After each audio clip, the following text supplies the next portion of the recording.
It just was going through a number of updates and restarting itself. An update, restart, update, restart. Fubo should be back now. Let me test.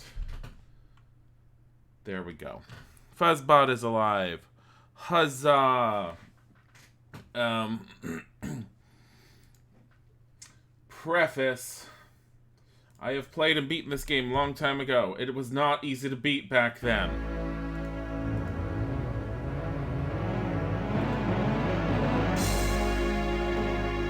Frozen because I had to click off the window. There we go. Hi, Scott's girl. I'm...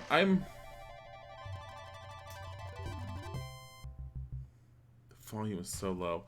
I am inordinately tired today. I did not get to sleep at all until around 5 a.m. Just because I couldn't sleep. Anyways, opening. Long ago, in the castle of a kingdom called Daventry. Alexander. Alexander, here you are. Oh, you're still not thinking about Cosima, are you? I suppose I am. Son, it's been months. You've got to pull yourself together. After all, you only met her that once. I know. Have you discovered anything about the land of the Green Isles? No. No one's even heard of it. It's like she's just vanished. I wish I could help. Please try to think about something else, dear. I'll try, Mother. He's not wearing a fancy tracksuit. You'll see his outfit.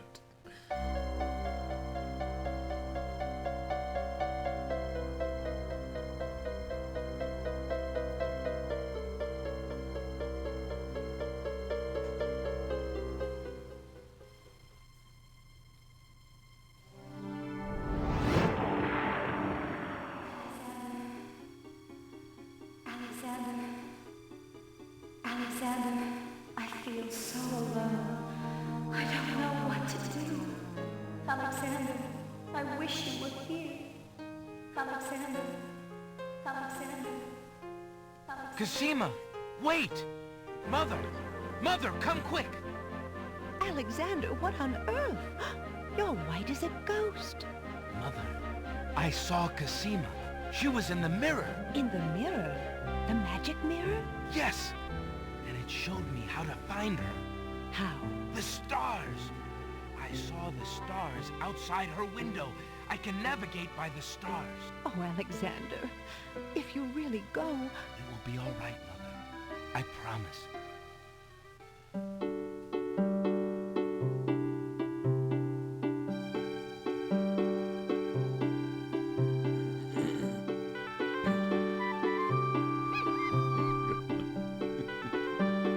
This is what happens when you get two very lonely royals.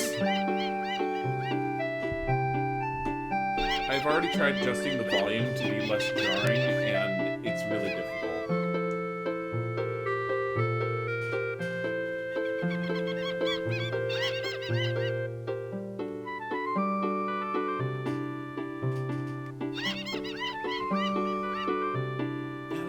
Alexander, remember when Banana's brother captured your entire family and they stared at you through a tiny little bottle?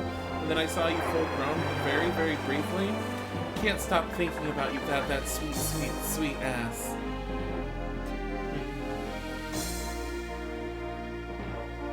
The voice is pretty high and the voice won't affect this. I've already Prince tried. Alexander sailed the known seas and beyond.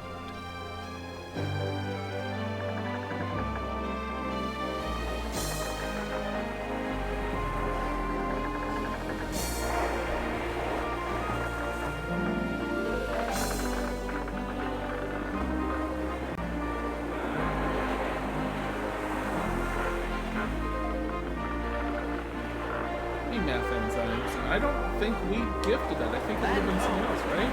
Land ho! Land ho! I know Isaac sent out one gifted sub through the channel. I just don't remember who it ended up hitting.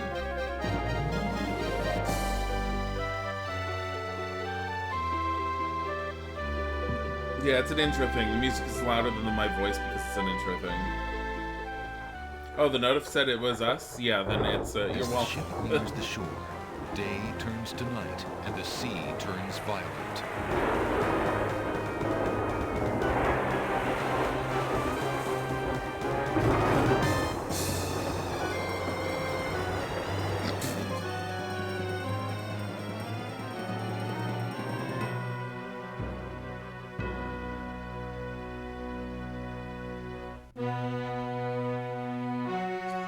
That was the intro. And the crew died, all except Alexander, basically.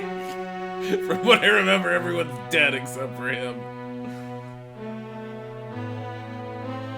The water, though, floating through cello, I see.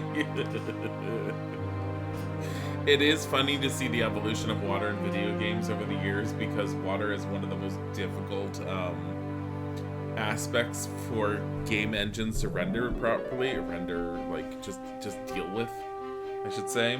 And so you'll see it go through all types of iterations.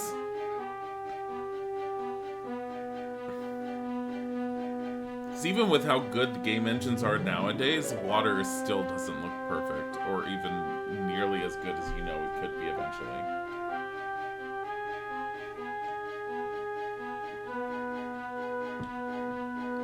Now there's Subnautica. I haven't even seen Subnautica. I saw Craven play it briefly yesterday, and I saw the waves on the water, and it's really pretty. I have no idea how the rest of it looks, though.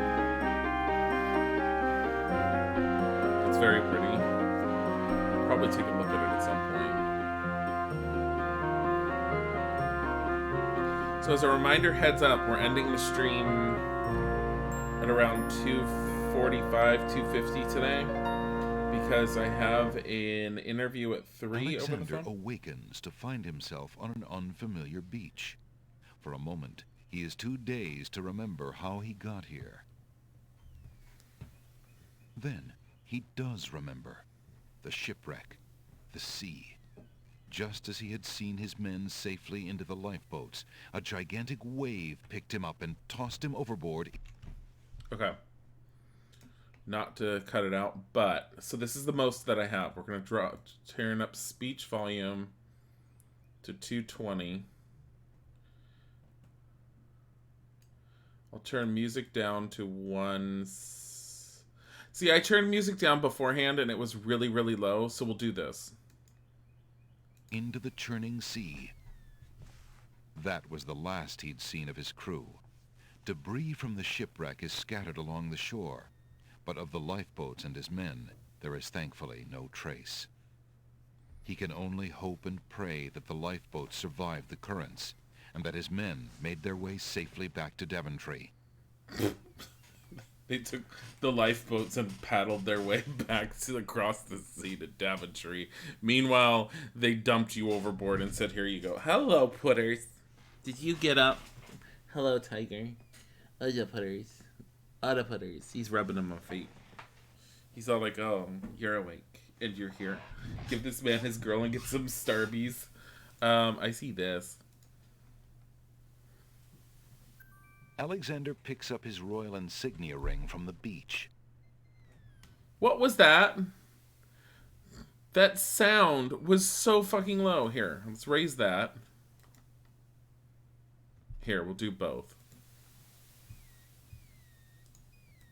The beach is covered with a fine-grained white sand. Okay.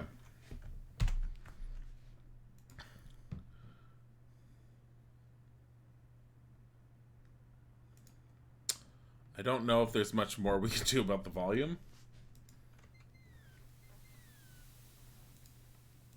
The remains of Alexander's sailing ship lie dashed upon the distant shore. Alexander has no...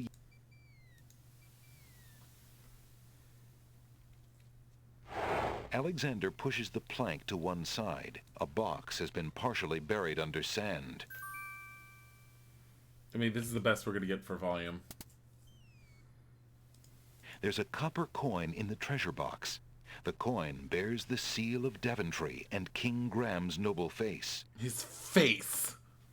Alexander takes the coin and leaves the ruined box where it is. I'm really sad that I can't get that beep-ding like notification to be louder because it's such an iconic notification. Oh wait, what does he have on him? Alexander's ring is made of the purest gold and has the insignia of the royal family of Daventry on its face. Alexander is carrying a copper coin of Daventry. King Graham graces the front of the coin. So basically we have 1 penny. It's good to know. You can already tell that the narrator's going to annoy you. Wait until we get the magic map and the narrator's just all like, Alexander pulls out his magic map because he does it all the time. A hollow in the trunk of the old tree forms a perfect nesting place for wildlife.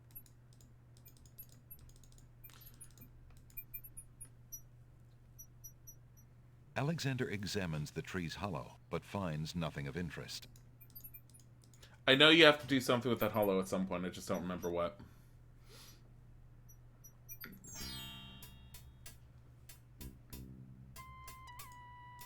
An old beggar is peddling his wares in the village.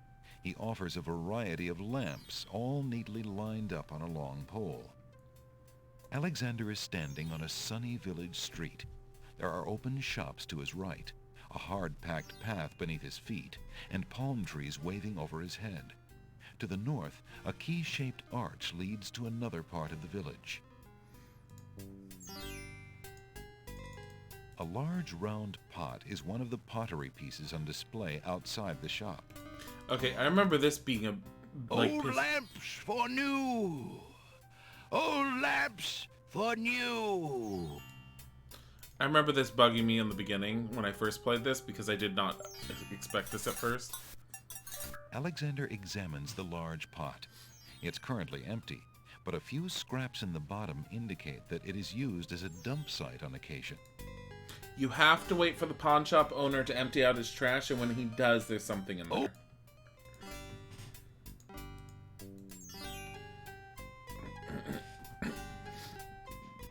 Good day, peddler. Good day, sir. If you would like to get one of my fine new lamps, I'll need an old lamp in trade. Isn't it a rather bad business? Taking old lamps and giving new lamps in exchange? Well, there's always a chance that I'll find a genie. If I had a genie, I'd be richer than a king.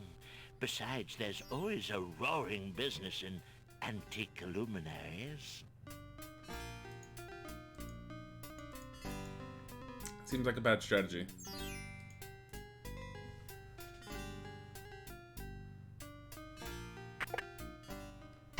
Good day! Towering mightily over the other pawn shop curiosities, the stuffed bear makes an ostentatious display. The back wall of the shop holds various odds and ends.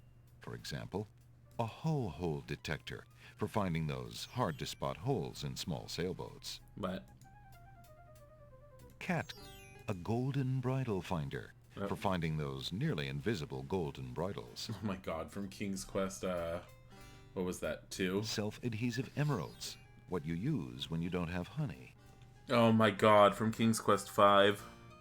Tongue climbing gear, tested on over 100 whale tongues. Oh my god, King's Quest 4. A uvula tickler, guaranteed to make large mammals sneeze. Again, King's Quest 4. A cheese hook for retrieving cheese out of small holes. King's Quest 5. A shovel that's guaranteed not to break for over 100 grave diggings. King's Quest 4. A bridge repair kit for when you've crossed a bridge one too many times. I don't know which one that's for. I'd almost say Space Quest 1, but that doesn't make much sense. I don't remember a bridge crossing issue in any of them, unless it was something I recognized, noticed, and avoided. Stair traction pads. Stop slipping off those narrow staircases. Oh my god, all of them. A hull hole detector for finding those hard-to-spot. Cat cookie mix. Play tricks on your friends, the box says. I love that. An elegant little glass dish decorates the countertop. The dish is full of green mints offered for the enjoyment of the customer. Alexander takes a mint. The pawn shop owner is a mysterious fellow. His face is old and inscrutable, and there's a glint of sheer iron in his gaze. Still, Alexander senses this is someone he can trust. Good day, merchant. Can you tell me what land this is? By the moon's light, what a question! You must have been out too long in the sun, or perhaps knocked your head upon a rock. No. Well, perhaps. I was in a shipwreck, you see. My crew and I were trying to reach the land of the Green Isles. I think, well, at least I hope, my men got away safely in the lifeboats. But I myself appear to be rather stuck here. Ah, I see. You must pardon my incredulity, but it has been so long since we have had a foreign visitor. You wrecked your ship, young traveler, due to the currents and reefs around the islands. If your crew was wise enough to steer clear of the isles and head home, they should be fine. In any case, you have met your objective, however bumpy the journey. You mean, this is the land of the Green Isles? Oh, thank the heavens! I had followed the stars, you see, and I thought I was close, but... The stars? You must be quite a sailor. But what is the purpose of your visit? I come for... Well, I mean, I hope to see... I met some time ago. Say no more. You are smitten with a maiden, are you not? What other than love could so confuse a man's tongue? I'm afraid so. It is Princess Cassima. By the desert sands, when you fall in love, you do not mess around, do you? Is she here? This is the Isle of the Crown, young man. The castle of the Crown stands on the hill. If it is Cassima you seek, that is where to look. The Castle of the Crown. Thank you, merchant. And good luck to you, lad. You shall need it. Other than love and a speech impediment, how about I saw her for 5 minutes and I love her. She's that beautiful. No. Good day, merchant. What can you tell me about the land of the Green Isles? I can tell you she is in a dark time. Without the ferry, communication between the islands has ground to a halt, and so nearly has my business. Why the long ages of peace have ended, and why the Crown has not done something about it is beyond me. But then, I am a shopkeeper, not a politician, and can only hope for better days. So Alexander's just going off of a feeling of, I saw this girl and she was a hunka fine. And I need to be with that. Let's go cross the sea, nearly get into a shipwreck, nearly die, and then be all like, I love her. I think you hit your head on too many rocks on the way into the beach.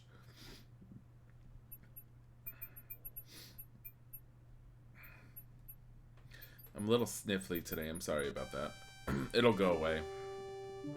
It's probably just from my sleepers. There's a little hut just off the path. Perhaps the guard dogs have an occasional use for it, but it looks empty now. So there's a point, I remember, where you can use magic later on because, of course, you're Alexander. You can go in this hut, and this is where you do some of your magic. 2 guards take their stance in front of the castle doors.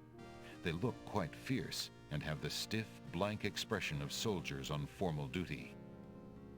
Alexander is standing at the entrance to the Castle of the Crown, Cassima's ancestral home. 2 guard dogs bar the way into the castle. You need a emote of someone smashing her face into a table and spam it when you get bored. No strangers may enter the Castle of the Crown. Alexander is already...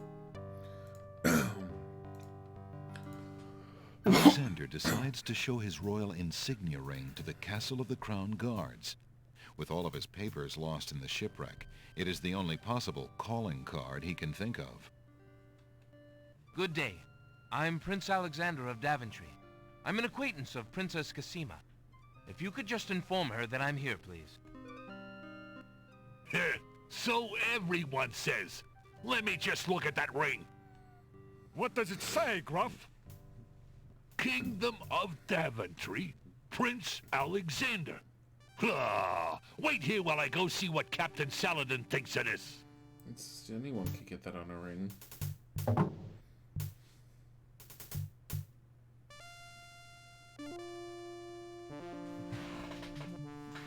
That combo, Josie. The guard returns a moment later with a majestic-looking creature. Captain Saladin speaks with a voice that is gentle, but reflects a will of iron. Prince Alexander of Daventry, I presume. I'm afraid I'm unfamiliar with your country, but I'm sure Wazir Al-Hazred will want to meet you, if indeed you are a friend of the princess. Please, follow me. I forget that actor's name, but he is very prominent. He does great voiceover work. I think he's passed on by now, and it's really sad. Lord Al-Hazred, a visitor to see you. Prince Alexander of Daventry. What is it that you seek, Prince Alexander? Pardon the intrusion, my lord, but I came to see Princess Cassima. Some months ago, my father, King Graham, saved my family and I from imprisonment under an evil wizard named Mordak. The same wizard that kidnapped the princess? Exactly. When my father rescued us, he also liberated Cassima and sent her home. Then your father has my gratitude, and that of the entire kingdom.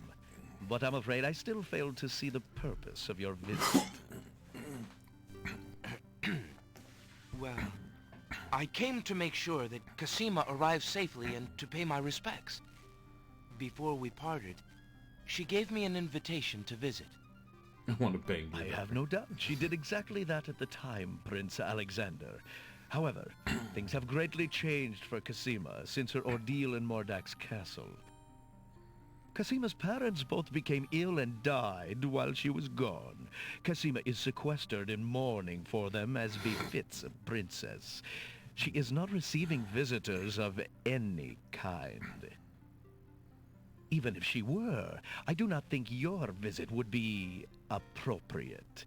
You see, it is time for Cassima to take her responsibilities seriously. With her parents gone, she no longer has the luxury to be a carefree maiden. As was her parents' wish, Cassima and I are to be wed. We shall rule the kingdom together. I assure you, our marriage is all Cassima wants now. As a prince and a gentleman, it would be best that you leave before there is any further embarrassment. I see. I suppose that I was mistaken. I thought for certain that Cassima... Well, I apologize. A young man sees what he wishes to see. I'm sorry you've wasted your time traveling to the land of the Green Isles. May your journey home be swift. Perhaps I will take the opportunity to look around your fair land while I'm here. I would advise against that. The kingdom is rather, shall we say, inhospitable these days. But it is your neck. You may risk it if you please. Captain Saladin will escort you from the castle. Good day. Hi, Crystal Dreamer. He's not suspicious at all. You have had your hearing with Wazir Al-Hazred. I trust you'll respect his wishes and not return. I have been instructed not to let you into the castle again. Good day, my lord. Captain Saladin whispers something to the guard dog at the castle gate, and they nod with understanding.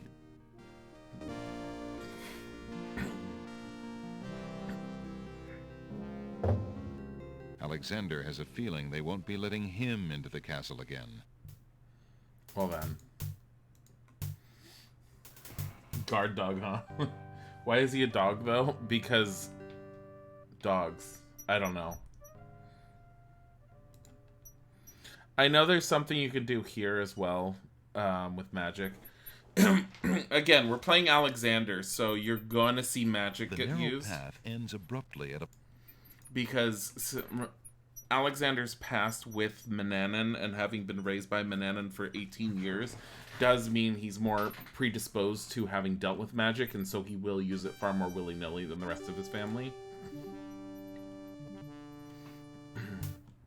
And I do like that little trait that they have, with each of the family members that they each, like, they're...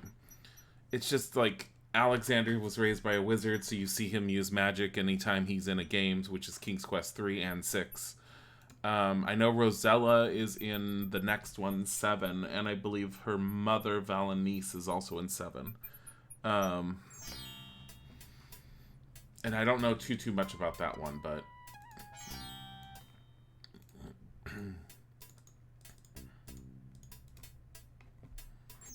We're gonna need to get the magic map, one way or another. Hello. I will be right up. Now, what can I do for you? There's a small table near the door that bears a sign. The sign has undergone a number of changes. It once read 10 pence, but that was crossed out and replaced with 5 pence, then 1 pence, then free. The sign currently reads, "Take one, please." Only one book remains on the table. It looks like the bookshop owner really wants to get rid of that book. Oh my god. Alexander picks up the book from the small table. Oh, yes, please, take that book. You have my most humble thanks for doing so, good sir. Really? Thanks. What is it? Alexander is carrying a book from the bargain table in the bookshop.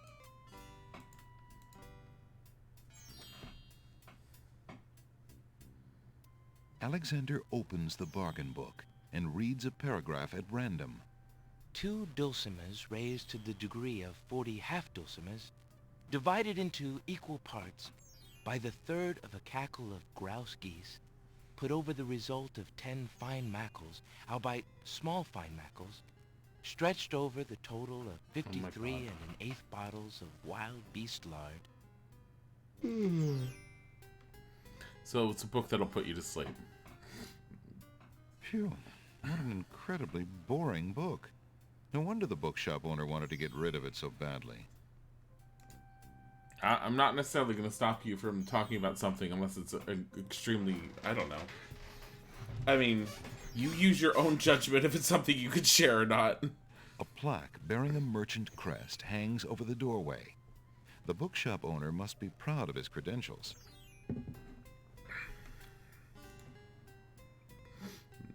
A collection of children's books fill those shelves. An old man occasionally steals sidelong glances at Alexander from under a concealing hood. A stone fireplace. No, the book, here. There's a book entitled The Changing Role of Court Entertainers Through the Ages on the small table in the reading area. It appears that some regular customer likes that book. Alexander rests his feet for a moment. Alexander picks up and leafs idly through a book called The Changing Role of Court Entertainers Through the Ages. Well, that was refreshing. Like how this guy is all like, oh my god, the first customer of this town has like 3 people in it. Good day, sir. I'm a stranger in this land. What can you tell me about the land of the Green Isles? That is quite a question, young man. Who are you, and what would you have me tell you? My name is Alexander. I know I'm on the Isle of the Crown, but I'd like to know whatever you can tell me about this island, and if there are other islands nearby. You are indeed a stranger. Anxious is the man who knows not the customs of the land beneath his feet. This island is called the Isle of the Crown, because the royal family's castle is here. Besides the castle, we also have this village, and the docks over to the west. Hi, future Grits. There are at least 3 other islands. The Isle of the Sacred Mountain, the Isle of the Beast, and the Isle of Wonder. At least 3? Does no one know for certain? This is no ordinary land, Alexander. The land of the Green Isles has always been a place of vague boundaries, as if islands come and go. Legend speaks of a fourth island, an isle shrouded in mists. I myself have never seen it. Then, too, the land of the Green Isles is said to exist on the boundaries of this world and the next. Even darker places are reputed to be closer here than anywhere else in the world. That's quite a claim. God Claim, yes, but probably just local superstition.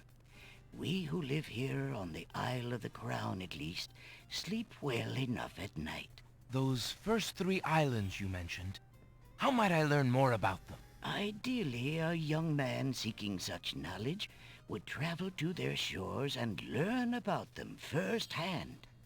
Meeting the leaders of each place would be helpful, naturally. Unfortunately, the ferry no longer runs between the islands.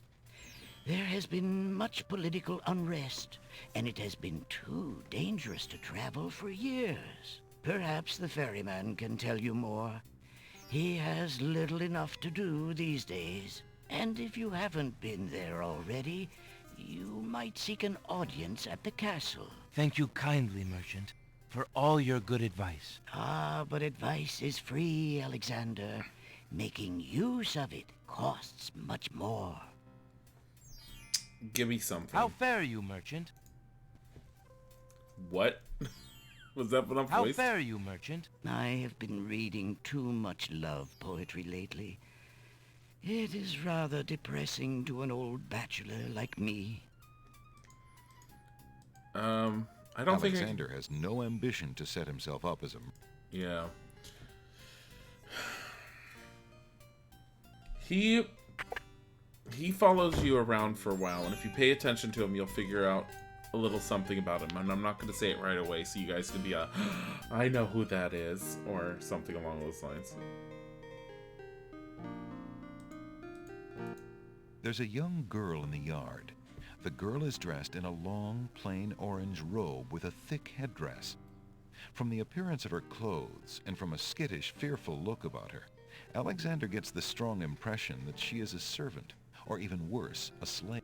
The serving girl appears to be stealing a quiet moment tending the rose bushes. Alexander has not been invited to pick... Oh my god.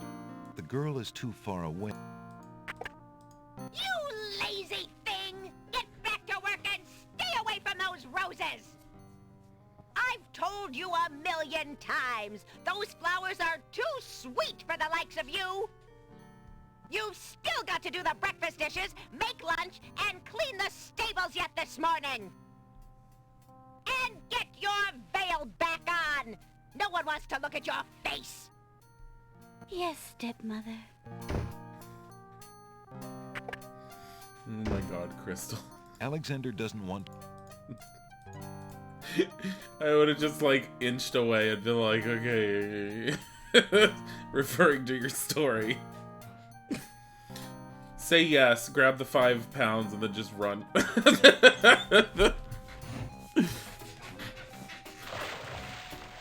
Oh my god. Hey, stranger, come join me. The water is wonderful, and I can show you the way to the next island.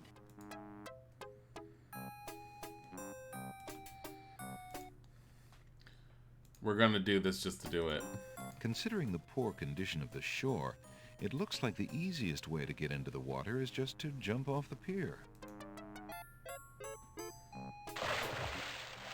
The powerful currents grab Alexander. Struggle as he might, he feels himself being pulled out to sea. Not a very good swimmer, are you? Help me! Sorry, I think not. As his head submerges for the 3rd time, Alexander finds himself pondering the wisdom of going out on a limb for a stranger.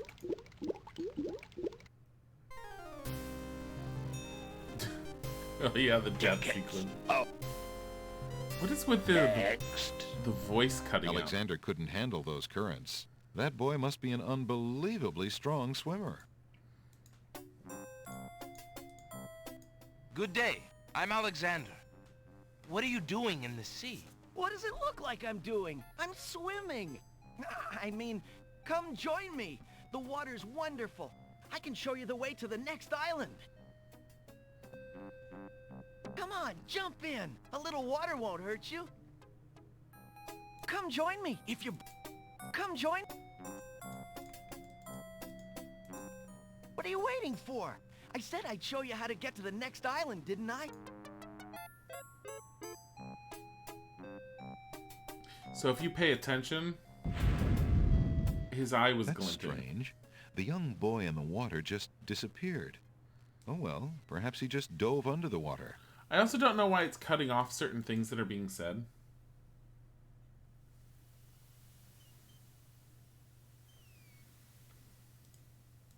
What would Alexander do with that huge sheet of canvas? What would Alexander... I didn't want the sheet of canvas. The battered old sail doesn't look like it's ever going... I don't remember if I can do anything here.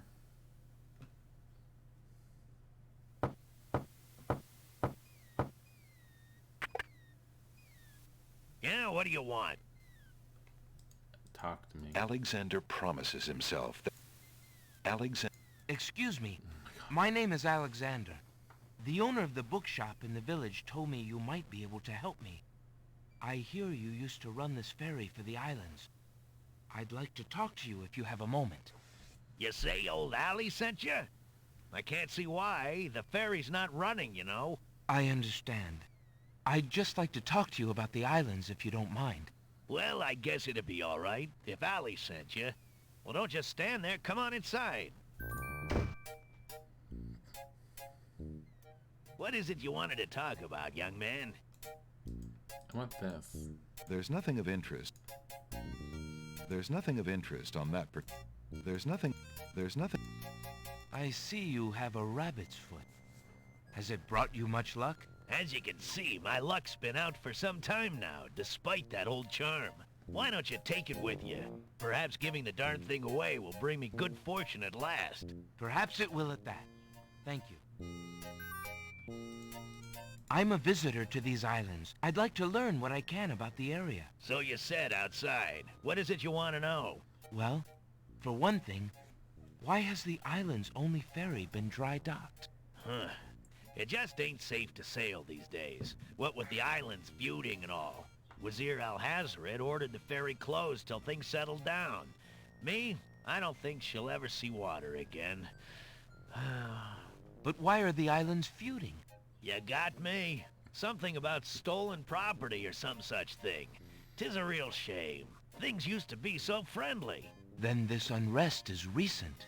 A few years is all, but it's been long enough. Perhaps if the ferry were repaired. This old thing? This ferry's been out of water so long she's no longer even seaworthy. Her boards have dry rot. She'd fall apart at the first taste of seawater. But there must be some way to get off this island. There's only one other way to travel that I know of. A magic map. The owner of the pawn shop can tell you more about that than I can, Alexander. Okay. Tell me more about the ferry. I remember when I used to ferry Queen Ilaria and Princess Cassima themselves. There was no thought of danger back then. They used to go visiting to care for the needy and to keep up the friendly relations between the islands. I remember their last trip.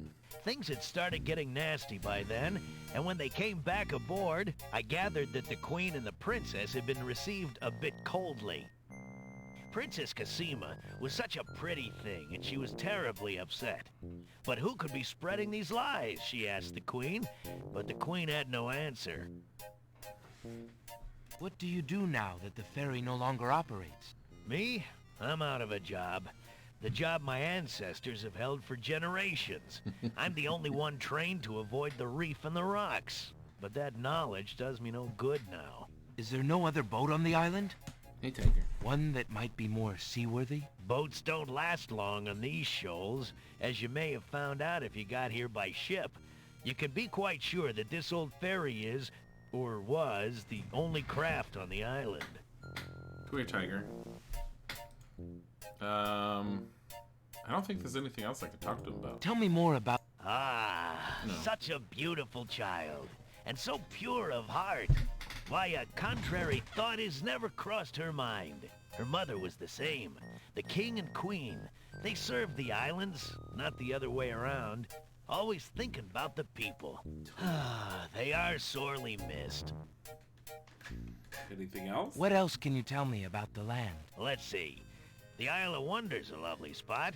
A bit crazy, mind you. Gotta have a good sense of humor to enjoy a tour there. What else can you tell me about the land? The Isle of the Beast is pretty, but unfortunately, you can't get very far onto the island. What else can you tell me about the land? The inhabitants of the Isle of the Sacred Mountain are the most gorgeous creatures you'll ever see. If you ever get to see them, that is. What else can you tell me about the land? The Castle of the Crown sure is a beauty. She's the finest palace ever built, I'll warrant. What else can you tell me about the land? Some say that the land of the Green Isles is near the edge of the world, and that the deadly currents are a result of a magnetism that sucks life from this world to the next. Of course, that's just silly talk. What else can you tell me about the land? Let's see. The Isle of Wonders. Okay. We're done with them. Well, I think I'll be going now. Thanks for allowing me into your home. Posh, not at all. It breaks the boredom, if you know what I mean. Tiger is purring on my lap right now.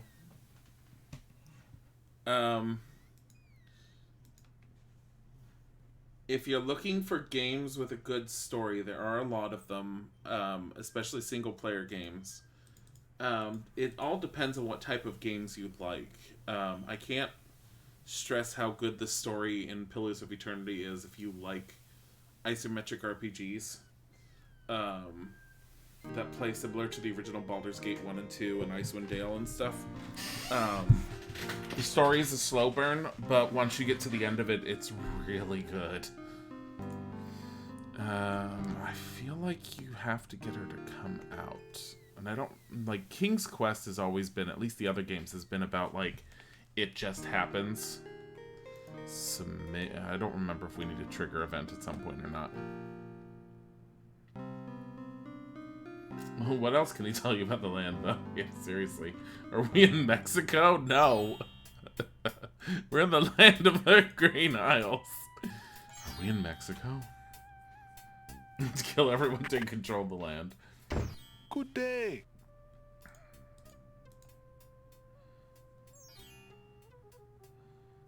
Excuse me, merchant, but the ferryman mentioned that you might have a magic map of the land of the Green Isles. Why, as a matter of fact, I do. I keep it under the counter. It's been gathering dust so long that I nearly forgot about it. It was quite a few years ago, you see. The estate of a wealthy wizard fell into my hands when he died. It was useless magical junk mostly, which reminds me, I've still got some things of his in the back that I need to dump out. Anyway, the magic map was the one true treasure in the lot. The wizard was quite old and feeble and had enchanted the map to aid in traveling. It is said that one need only desire to be on an island depicted on the map to find oneself there. It is a very valuable map, as you can imagine. Unfortunately, no one is interested in traveling these days. It is far too dangerous with the current state of the kingdom. What would you take for the map? I would normally want something magic in return, but since I am hardly overrun with prospective buyers, I would be willing to take anything of equal value in exchange. Now, if I remember correctly, the only thing that's worth it is the ring. Would you be willing to take my family ring in exchange for the magic map? Daventry, are you a king then? No, that's my father, King Graham. I'm just Alexander. Well, Prince Alex, she is a beautiful ring. Are you sure you can part with such a unique family heirloom? The ring does mean a lot to me. I didn't always have a family, you know.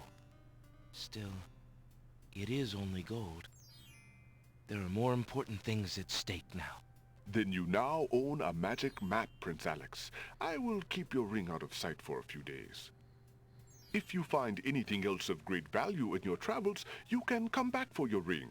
I would hate to see it melted down for gold. Ah, and a warning about the map. It will only operate when you are out in the open and within sight of the sea. The limitation has something to do with the teleport spell ingredients. You might try the beach. Thank you. You are very kind. And I'll remember about the map.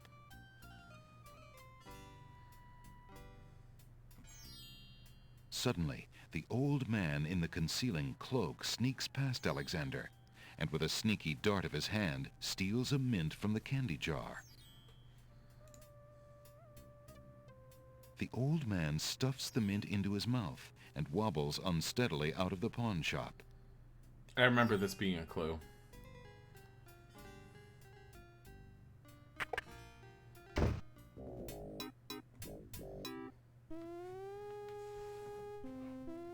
Master! I followed Prince Alexander as you wished. From the pawn shop owner, he just abstained, just reprieved. Mushroom! He just got a magic map. You fool! You've been eating those mints again. I ordered you to stop that. Mushroom! Yes. Master. Now, what is this about a magic map? With a map, Prince Alexander could travel anywhere as quickly as I can. I thought I took care of the only means of travel. By my scimitar, I can't have him stirring things up now. Get a hold of yourself and listen carefully, Shamir. Go to the other islands and tell them... Yes, Dom Daddy, thank you for the follow. Same with you, Future Grits. Thank you very much for the follow. No, I come from a much older generation as well, especially with games. I have played and beaten this. I mentioned that in the very beginning, but I know a lot of people weren't here. King's Quest 6 I played and beaten. We have currently played King's Quest 1 through 5 on the channel. Out of all of those, 5 was the only one I'd never gotten a chance to play before due to some of the timing mechanics that was built into the game. That and for some reason I had issues getting that one to run off my King's Quest collection CD back in the day. Space Quest we have played 1, 2, 3, 4, and 5. Space Quest 4 was relatively new to me and was... Unfortunately, it's infuriating to play now because of the way it was built. But, I mean, you can kind of skip it. Honestly, the story is very lackluster for 4, which is sad, but for some reason it was the odd child. 5 was my favorite Space Quest so far. At some point, we've already done Quest for Glory 1. Quest for Glory doesn't seem to go over as well for people to watch. But I do enjoy it a lot, and I recommend people play it. Is made of a sturdy teak. I don't know if I'm going to do more Quest for Glory. I might. I have this copper coin. Is it of any value to you at all? Most interesting. I have never seen a Daventry coin before, but it is copper genuine enough. I might even find a buyer who is interested in foreign currency. The items on the front counter are the only things in the store that I can let go for the price of 1 copper. You may make your choice from there. Alexander looks at the items on the counter to make his selection. I don't remember the book hunt, and I barely remember the labyrinth, but I think this is the game with the labyrinth. Yes, Dom. Have you an interest in tinder boxes? This one is only slightly battered. It holds a good supply of flint, a sturdy striking pad, and even a candle in case you find yourself with naught else to hold the flame. Ah, yes, the painter's brush. It was well used by one of the island's best painters. There's a lot of creativity in that brush, and its bristles are still in good condition. These games are difficult. You're not very logical. You don't have to be logical for this. The flute is only made of plain wood, but its notes are fine and true. The thing is that Roberta Williams, who was the main creator behind the King's Quest games and was one of the driving forces behind Sierra, created puzzles that have been coined as being moon logic puzzles, which is the basic term is you need to not be from this planet for it to make sense to you, because there are certain puzzles where the solution, even after you're told what the solution is, makes absolutely no sense. In the case of King's Quest V, there was a wand generator that you need to use in order to power up the wand that King Graham has been carrying around throughout the game. The only way to power up the wand generator is to throw a piece of moldy cheese into it. Nowhere in the game does it tell you that moldy cheese is the solution to powering that wand generator. Nothing on the wand generator says throw moldy cheese at it. So unless you've been clicking randomly on everything, you would end up staring at that puzzle and never know what the hell to do with it. I see you have noticed my mechanical nightingale. She is made of plain tin, but she sings the sweetest song you can imagine, barely distinguishable from the real thing. And the other problem with adventure games, especially this one, if you miss and don't pick up something, you can get yourself like stuck at a point and then not know what the hell you're missing. And it just turns out you're missing an item. That mechanical nightingale looks intriguing. I believe I'll take it. Very well. Your coin is well spent. Remember, this is a pawn shop. I am always willing to take back my own goods in trade. I'll remember. Thank you. We'll have to play around with this a little bit. Remember getting stuck and restarting so many times? Yeah. No, this one I definitely had issues with. Where did the lamp guy go? We don't have a lamp to trade him right now anyways.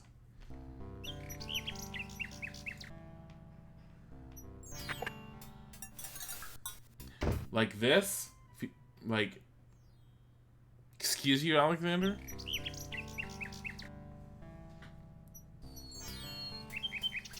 Like, when I played this the first time, it took me forever to figure out you had to wait for him to do that and then go back through the pot.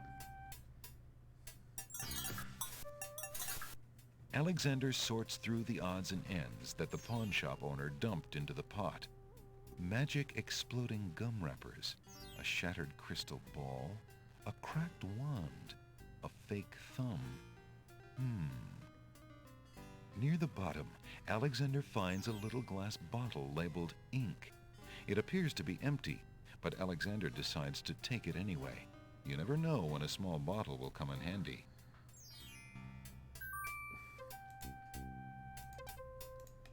Alexander's carrying a little ink bottle.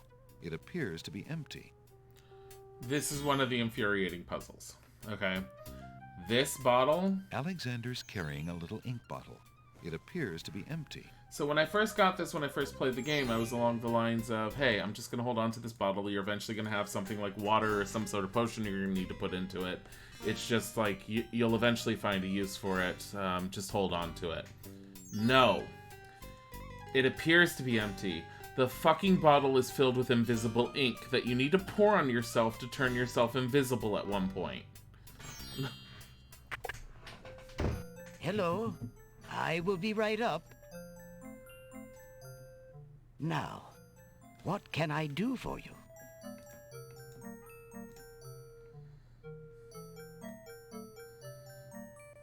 Good day, sir.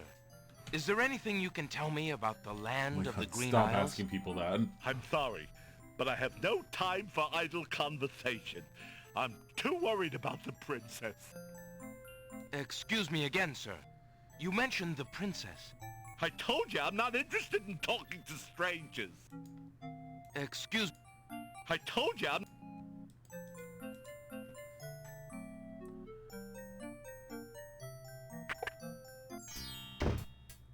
Okay. I don't remember if this is going to soft lock me if I do this, so... We're going to trade the map back, get my ring, if I can. Good day, Prince Alexander. And we're going to use the ring on him.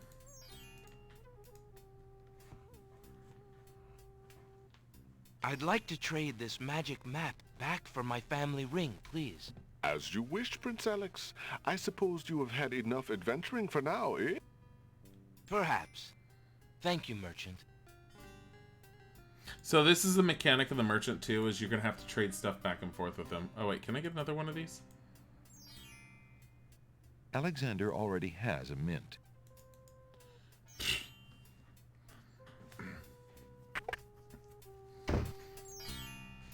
Just so you guys know, I do have queued up to play at some point Leisure Suit Larry. The Good first day one. again. How may I help you? Are you kidding me?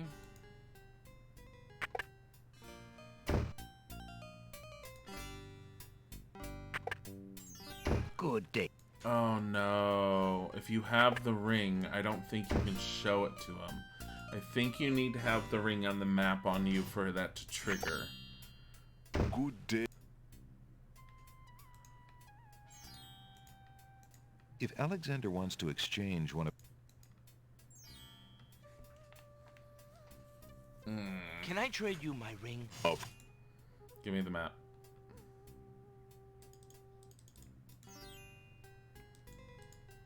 Good day, sir. The old man just glares at Alexander and does not reply.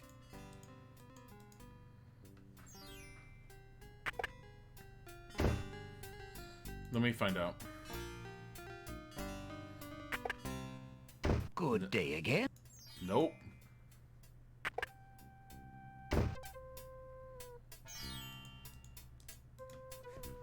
No clue.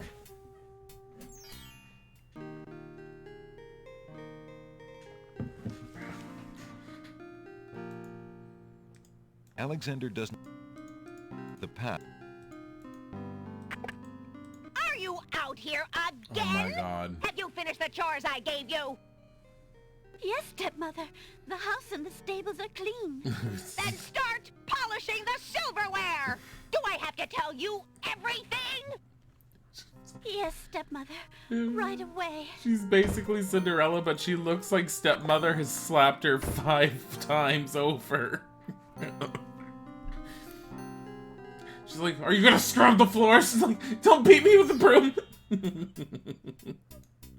But the iceberg lettuce, though, the puzzle stumped you for... I don't remember that one. Oh my god. I don't remember that puzzle at all. There's a lot... So I have the walkthrough up, so we're not sitting here going in circles for forever. Though I'm not referencing it unless we sit here and being stuck for a while. Same as I've done with the other games. And like King's Quest V, I was able to go through pretty much without using the walkthrough. I think I was able to go through it pretty much almost entirely without using the walkthrough. King's Quest IV, I had to do it once or twice because I soft-locked myself. It had been too long since I played the game. But other than that, King's Quest IV, I was able to walk myself through it pretty easily.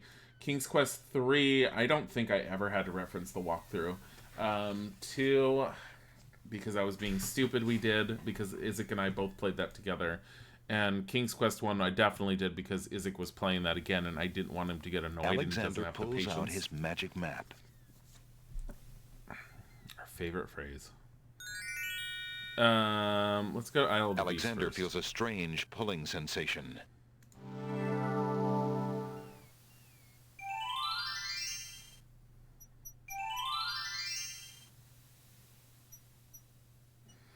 Now, I don't remember what we can grab from each of the isles until... Alexander is standing at the edge of the sea on a heavily forested island. As far as the eyes can see, tall trees spread out their branches as though straining to link arms, their tops forming a canopy above. A path leads north through the forest. The denseness of the forest makes it inadvisable. I don't think we can do much here right now. Oh, yeah. Alexander, not being an expert on poisonous mushrooms, decides not to take a chance on tasting the local variety. A rabbit hops about rather fearlessly. It's probably never even seen a human. Alexander isn't quite lonely enough to talk to a rabbit. Oh. An old abandoned hunter's lamp is hanging on one of the trees. Alexander wonders who might have hunted in these dense woods. I don't have any way to get that down right now, do I? Oh, the other game we ended up playing on stream, in the same vein, was we did do Sierra's the Black Cauldron. Because I actually grew up with that one. That one, I did have to use a walkthrough at the very, very end. Just because I could not remember what you were supposed to use on the Horned King. But beyond that, I remembered everything on my own.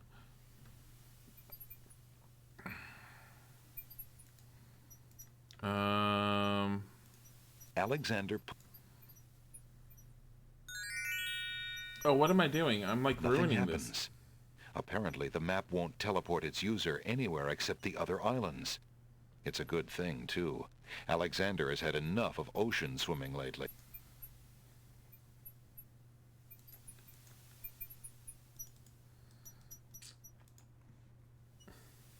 Hi, Snip Snip.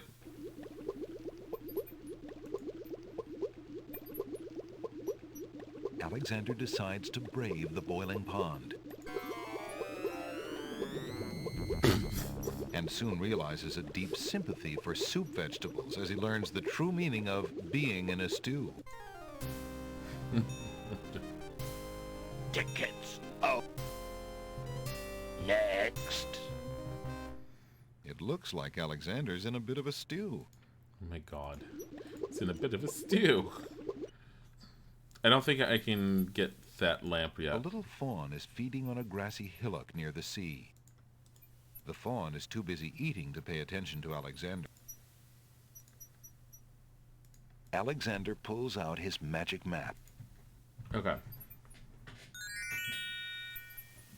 We came from Isle of the Crown. Isle of the Sacred Alexander Mountain. I know feels we a can't go in. strange pulling sensation. I mean, all of these we're obviously going to have to deal with at some point. There we go. There's an ugly flower growing near the base of the cliff. Alexander picks the flower and is startled by its hideously strong skunk-like odor. For a moment, he can smell nothing else.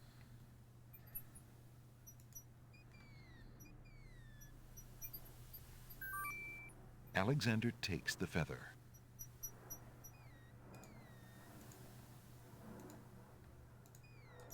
There appears to be something etched into the face of the cliff. Alexander decides to get closer. This is the DRM, if I remember correctly. Ignorance kills, wisdom elevates.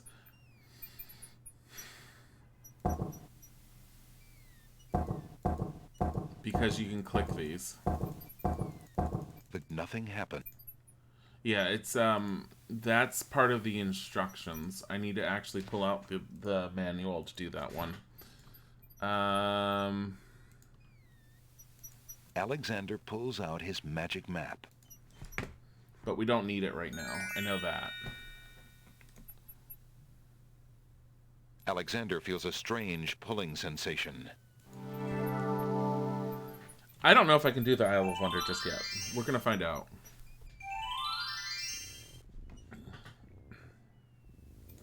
One of the oysters is sitting up in bed and doesn't look very happy.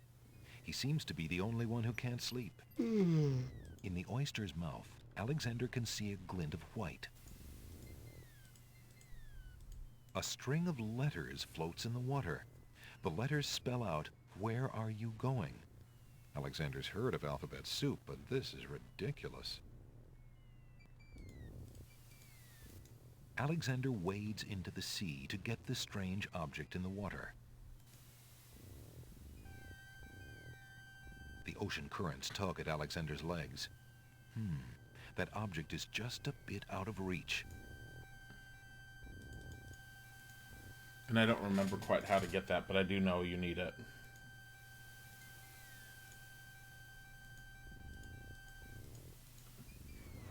Why aren't you asleep like the other oysters? Oh, I'm so weary, but I can't sleep. I have a terrible ache in my mouth.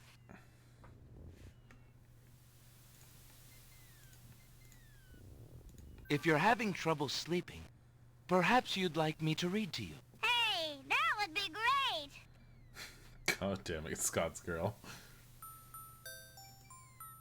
2 dulcimers raised to the degree of 40 half-dulcimers, divided into equal parts by the third of a cackle of grouse geese, put over the result of 10 fine mackles, albeit small fine mackles, stretched over the total of 53 1/8 bottles of wild beast lard. Alexander sees nothing of interest. Alexander Oh my sees god, nothing it's of so interest in fast. that part of the Yields a gilded minnow of precise measurements, 2,069 centidrills by 3,023 and 6/7 puns, not punts, as might be expected. This is not to say, however, in any sense whatsoever, that deviations in Alexander makes a grab for the pearl. Hey! You fixed my mouth! It feels great! Ah, the little oyster drifts into peaceful slumber with the rest of his oyster friends. The flawless pearl is the largest Alexander's... I don't remember if you trade that to get your ring back. Or if... Let's see. Let's try and deal with them. For those of you who don't know, you're about to find out. Alexander hears someone coming.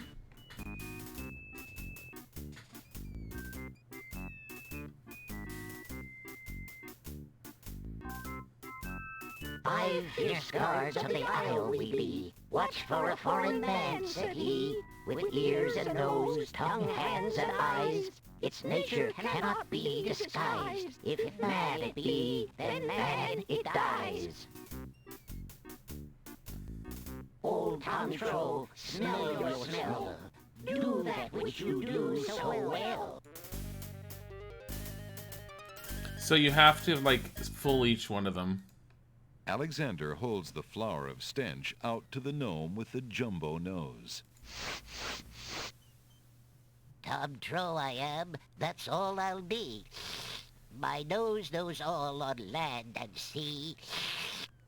A flower of stench has washed ashore.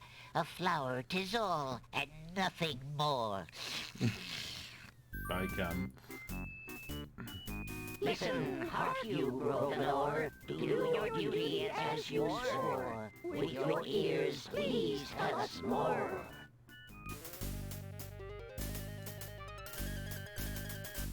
Alexander winds the tin nightingale and plays it for the gnome with the monumental ears. Who couldn't hear the winding, apparently.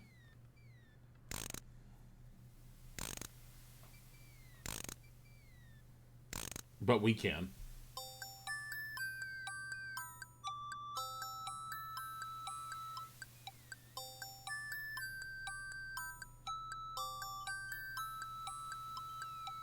What is wrong with his knees? "A nose is not a way to spy. My ears cannot be told a lie. A nightingale is all there be. No man is near, and so say me. Taste, Grump, that we might know whether friend or whether foe." Mint. Alexander holds the mint out for the gnome with the gigantic mouth. What is he gonna do? Lick the human? "Grump knows a tasty treat. It matters not what others bleat. No danger is this one so sweet." "Trilly, Dilly, use your hand. Dilly. Is it beast or is it man?"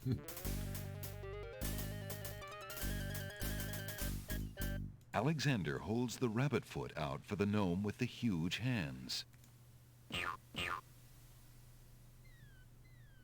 "Be all you mad? What aileth thee? A bunny can't trill merrily. A hare does not at all taste sweet. A rabbit here is all we greet." Oh, the word floated close. "Old Bill Batter, never fatter. Vision can resolve this matter. Look you now and end this chatter." This is the one that used to confuse the hell out of me. Alexander pours the contents of the empty-looking ink bottle over himself.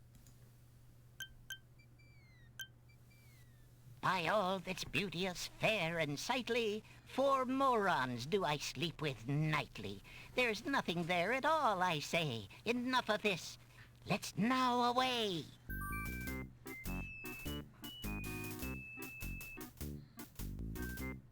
Everything is wrong with this game. This game's beautiful. Alexander did it. He's fooled the guards. Okay. So we managed to actually pull that off. Alexander doesn't want to taste. Oh, shut up. Get this. There's nothing to... Alexander picks up the object floating in the water. It appears to be a string of letters. They say, "Where are you going?" Alexander decides to keep the odd sentence, even though it is incomplete. Why did the one that could see be the first one? Like, what the fuck? Because we needed to lick things. I mean, seriously. Oh my god. It's pretty much it.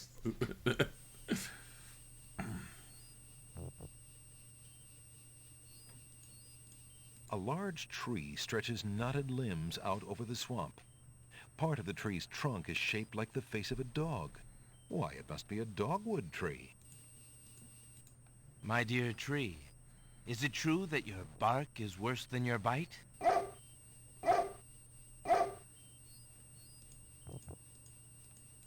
Milkweed thrives near the mucky swamp. Small bottles filled with milk grow on it like fruit.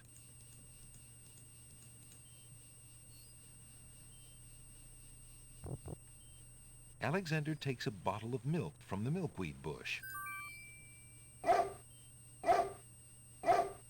Apparently, the dogwood tree doesn't like Alexander standing that close. The fallen log has a good-sized knot or bump.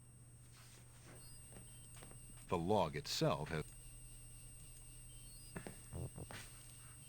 That bump on the log does not look particularly conversational to Alexander. The bump on the log does not...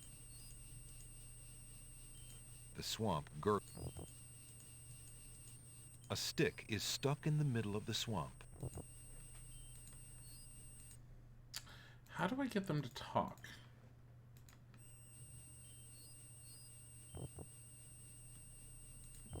The mechanical nightingale's hard tin body doesn't feel anything like a real bird's soft feather. I don't remember. I know you have to get those two to talk.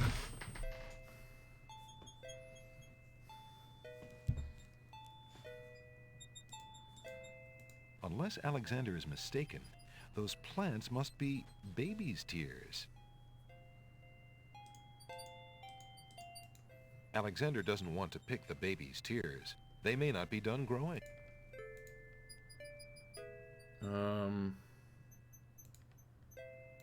The glass bottle is full of milk. How strange for a plant to produce not only milk, but a container to go with it. To the right of the path is a little coffee table. Alexander is too far away from home to think about taking furniture back with him. Vines of sweet ripening tomatoes climb up little wooden posts. Alexander takes a close look at the tomato on the ground. It appears to be darker than those on the vines. What are you staring at there, boy? Go away, you rootless thing, you! Yeah! Yep, that tomato is definitely rotten. Hey! What do you think you're doing there? Get your hands off me! Hey! Alexander picks up rotten tomato and puts him away. One never knows when one will need a rotten tomato. Alexander is standing in a delectable garden. Nestled in the bright green grass are colorful plants growing in orderly clusters. Some of their curious faces peer up at Alexander from the sides of the path. The garden ends at a speckled gate. Let's see. The wallflowers look... Greetings, ladies. How charming you look today. The wallflowers are too shy to talk to Alexander. Good day, snapdragons.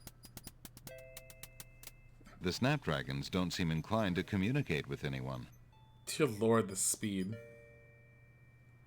Good day, tomato vines. Good morning.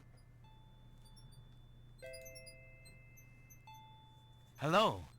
Aren't you a bunch of fine-looking young plants? Goo goo gaga!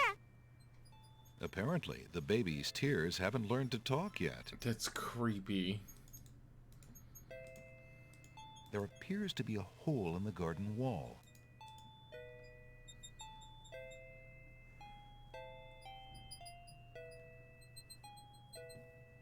Through the hole in the wall, Alexander sees a land that resembles a giant chessboard.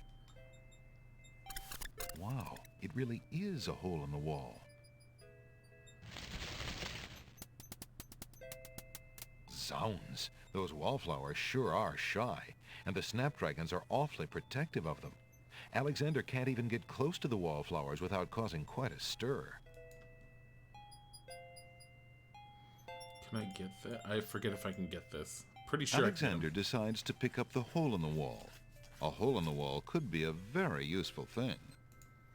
Is he in Underland? He's basically in a Wonderland type area, yes. Alexander startled the poor thing. It's run off to hide behind the wallflowers. Oh, so we have to deal with it being behind those. Colors of flame burst from the center of the incredibly stinky flower and drip onto its petals. The flower's appearance is as flamboyant as its smell. Alexander... I don't remember how to get past the wallflowers. Would you ladies be at all interested in this? The wallflowers shyly decline. I'm gonna have to do something with them for that.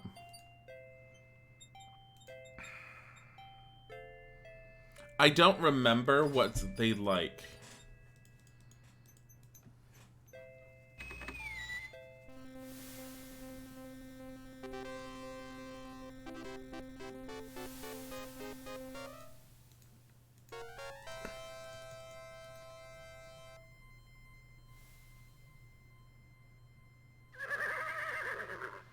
Checkmate! Only chess pieces allowed in chessboard land? That's right. Humans aren't allowed in and never will be. Stay out!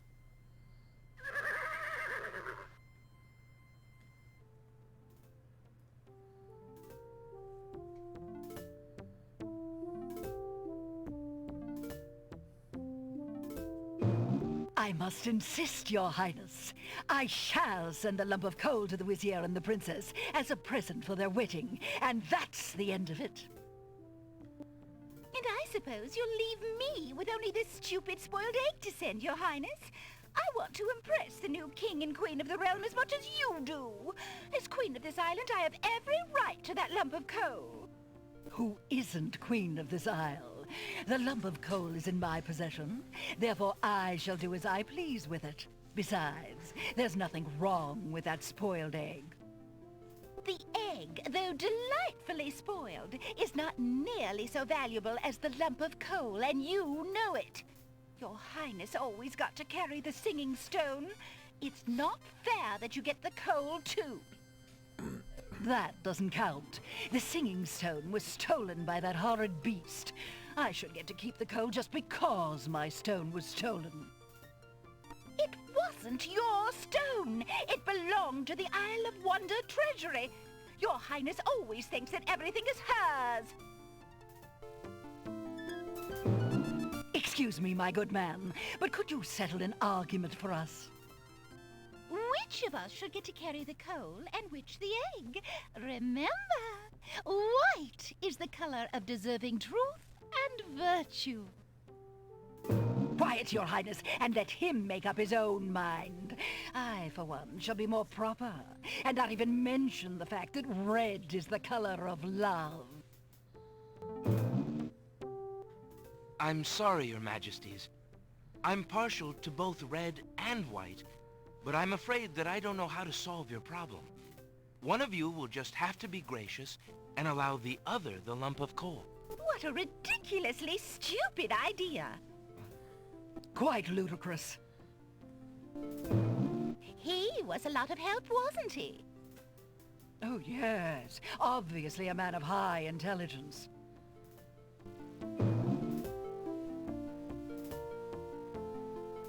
The lump of coal goes much better with my gown anyway.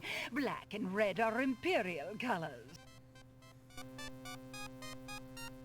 The That's the silliest thing I ever heard. Red does not go with anything, being much too self-conscious. White is the perfect accompaniment to any color.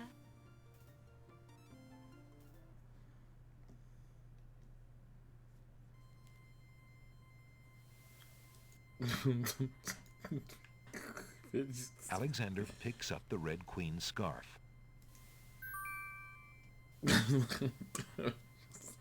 The whole point to that whole thing was just to get that scarf. You never come back here. Oh my god. The scarf is made of red silk. I don't even remember what you end up using this scarf for. I'm getting stuff that I don't quite remember what to use for.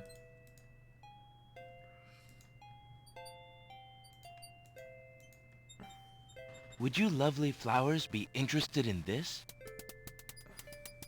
Guess not. Would you ladies... The wallflower. No. I don't think there's anything that I have currently on me that's going to work with this. Bye, Brad. Go get some sleep. I'm about to go get another cup of coffee, which means we're going to get a BRB screen shortly.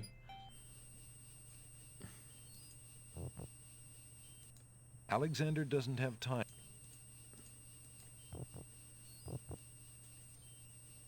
That bump on the log. Alexander sees no point in trying.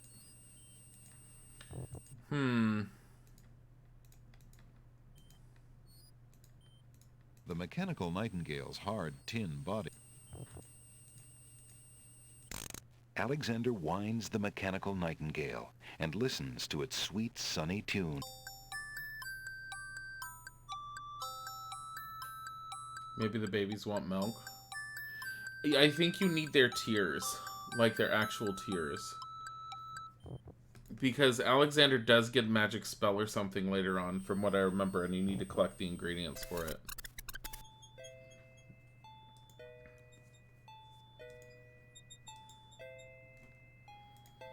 But I'm not going to sit there and knock the idea. Oh my god. Alexander gives one of the baby's tears a bottle of milk.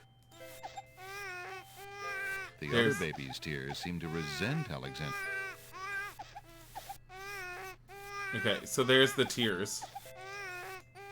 One of the babies is sucking happily on a bottle of milk, while the other... What a grip. The baby is not at all willing to let go of that milk bottle.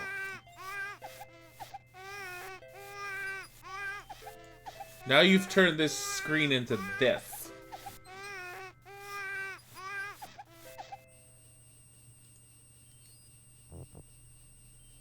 Alexander takes a bite. Apparently, the dogwood tree doesn't like Alexander standing that close. Alexander considers climbing the tree. And quickly changes his mind. Night, Snip Snip. God. Yeah, so the bottle of milk you get because you need to be able to collect their tears. All I remember is you need their tears, but I have nothing to collect them with unless you're supposed to use this.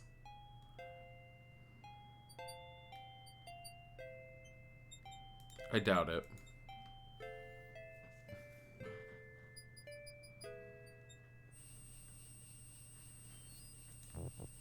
I know I'm supposed to use this with him. There's no reason to leave.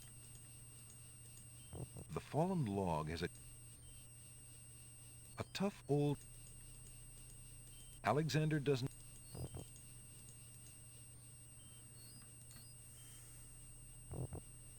You don't think silk is absorbent?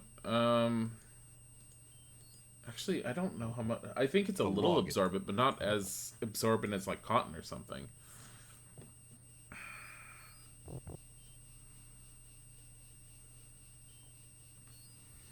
I don't really need the nightingale anymore, that's the thing. So, maybe we should go and switch it out. There's no reason. Alexander pulls out his map. Alexander pulls out his magic map.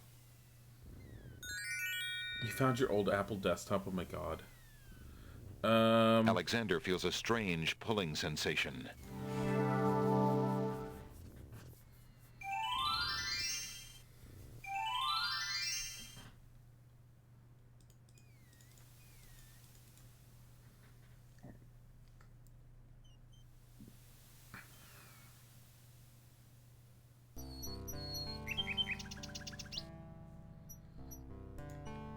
I don't think. Alexander doesn't... Yeah, there's nothing... You can't put that in the hollow. Alexander does... Alexander does... Alexander...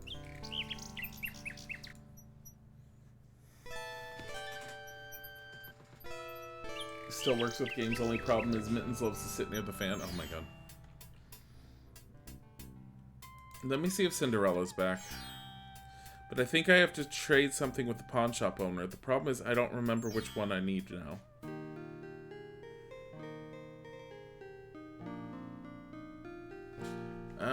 What do we have for her? Alexander sees no... Go help my daughter! She needs something to fix her hair! Yes, stepmother. Back in Mexico.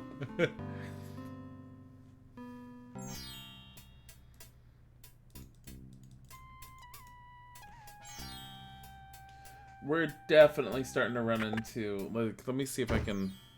Your candy dish is empty. I am sorry, sir, but I have no more mints. Somebody has eaten them all. Well, get some more then. I fear that is impossible. Without the ferry, I can no longer get imports from the other islands, and we do not grow mint extract on the Isle of the Crown. Oh, I hate not getting what I want.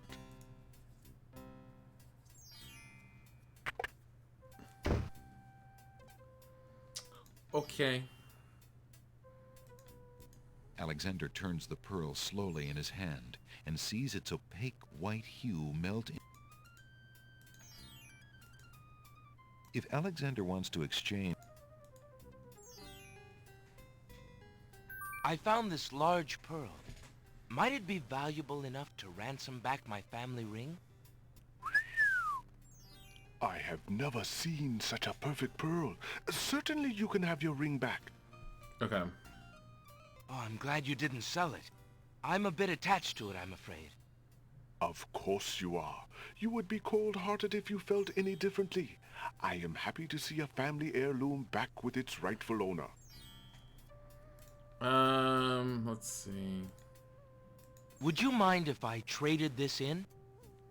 Of course, Prince Alex, please. I don't remember which item Alexander I want. looks... But let's go for...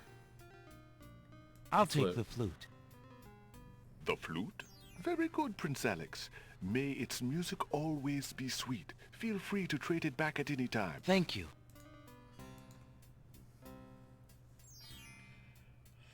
Oh boy. Let me see if the guy's in here again. Oh, what is this on the wall? Hello. I will be right up. Yeah, he's right here. Okay. Now, what can I do for you? We are going to go to a BRB screen while I go and fill up my coffee. I will be right back.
Okay, I am back. I see what you said, Brad.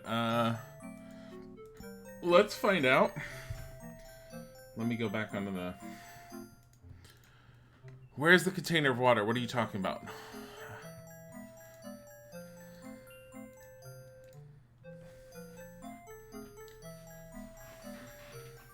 Determined to learn more about the strange man's relationship with the princess, Alexander shows the man his insignia ring and formally introduces himself. I'm sorry to insist, but my name is Alexander of Daventry, and... I appreciate the offer of the ring, Alexander, but I'm afraid I'm already spoken. Daventry? Where have I heard of Daventry? Flying flit mice. You must be Prince Alexander. Cassima told me about you when she arrived home. How came you here? Why, by a ship now wrecked upon the sand. But you know Cassima? She truly spoke of me? Yes, I saw her briefly when she first returned home. She mentioned a prince to me, Prince Alexander of Daventry.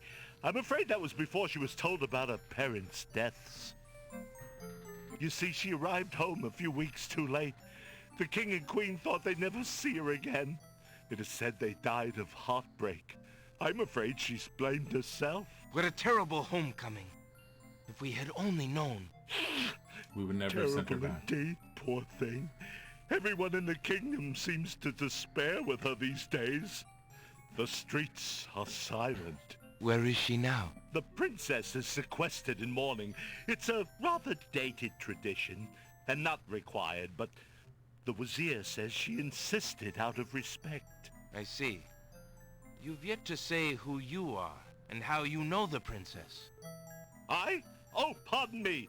My name is Jallo. I am clown to the royal court, and have been since the marriage of Cassima's parents, King Caliphim and Queen Alaria. Oh, those were the happy days. The pair of them were so full of joy and life, so in love. And Cassima's birth.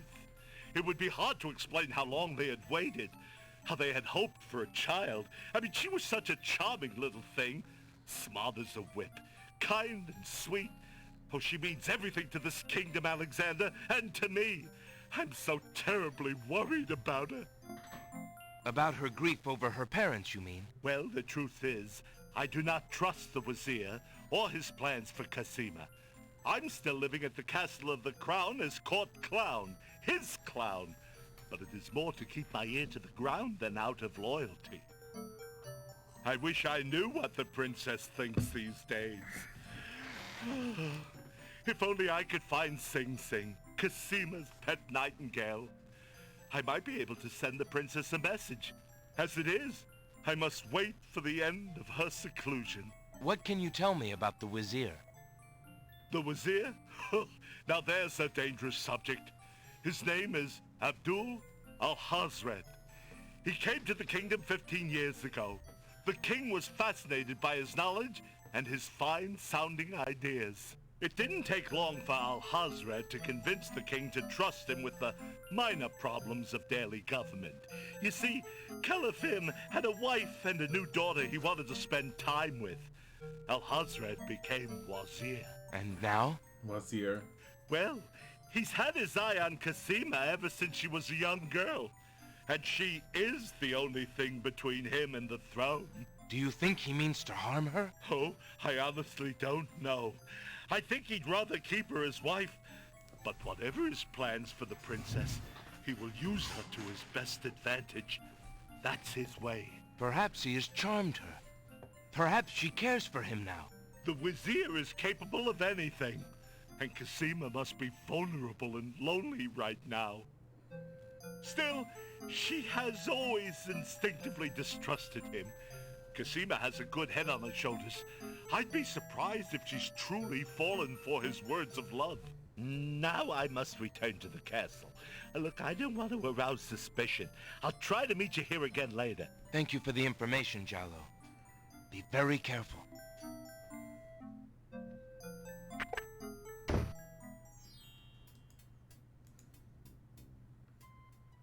Alexander is not interested in those self-help. These shelves hold a collection of oddly titled guidebooks. Alexander notices such books as How to Become King with Little or No Rupees Down, Finding the Right Girl with the Right Dowry, and Why Good Princesses Like Bad Wizards. Oh my god.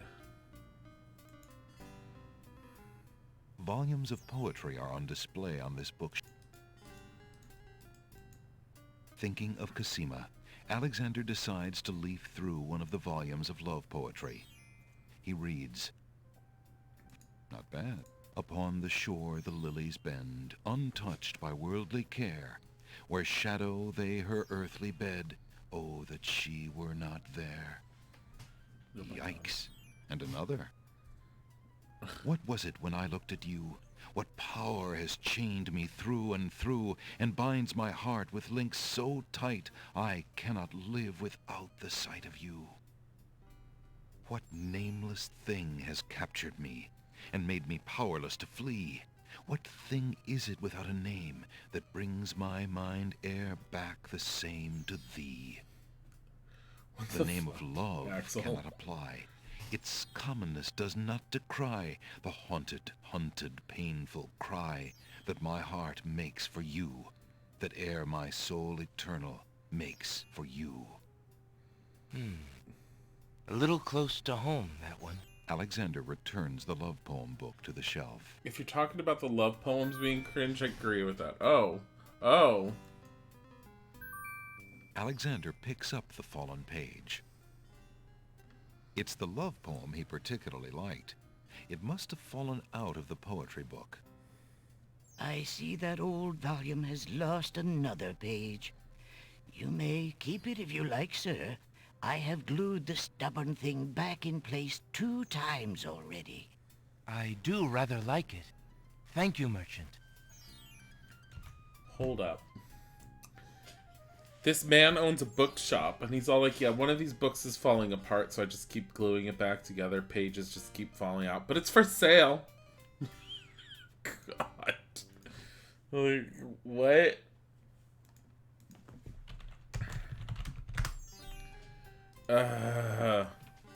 Volumes of poetry.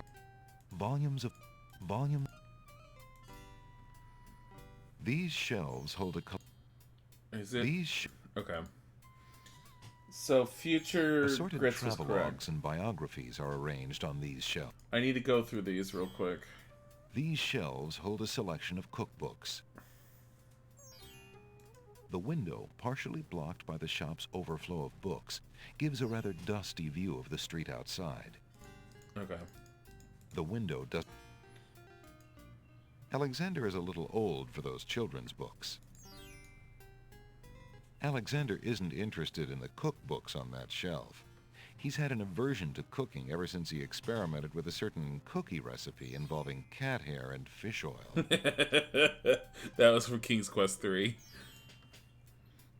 Right now, Alexander is too involved with the journey he's on to take time to read about the journeys of others. What about these? Alexander is not interested. Okay.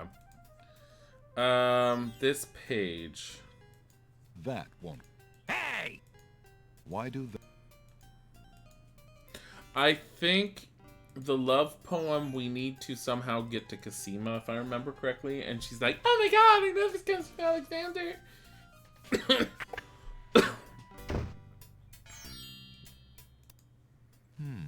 Alexander doesn't remember that sign being on the wall before. He decides to take a closer look. It's a proclamation.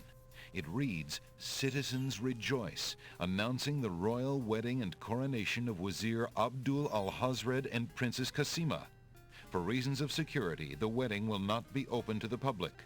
Long live the new king and queen of the land of the Green Isle." Alexander feels his stomach turn at the thought of the dread event. If he doesn't do something soon, Cassima will be another man's wife. Oh no.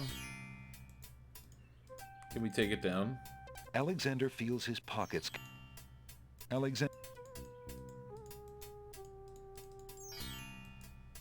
Alexander takes another look. Oh no. It's a proclamation. No, we can't. Okay, We haven't seen Cinderella yet. So at some point, we're supposed to be able to get her attention. I don't remember how. Actually, opening the Florida suggestions because is this Aladdin? No, King's Quest VI. Abdul Al-Hazred, the Vizier whole thing, yes, totally like Jafar Aladdin. But Abdul Al-Hazred, his name, I believe, is a throwback to the author of the Necronomicon from Lovecraft. I think. I may be wrong on that. But it's very, very similar. I know I'm starting to get to the point where I'm not entirely sure what to do. So, before I start referencing the walkthrough, I am opening the Florida suggestions whenever you guys have a suggestion of things. We're probably going to end up going back to... This might be the time to actually go to the Winged Isle, but I need to pull up that... I need to pull up that walkthrough. Not the walkthrough, the manual. Oh. A nightingale perches on a high branch of the tree. She sings the most beautiful song Alexander has ever heard. That's the nightingale. Hello, nightingale. What a lovely tune you sing. The nightingale only looks at Alexander suspiciously and can...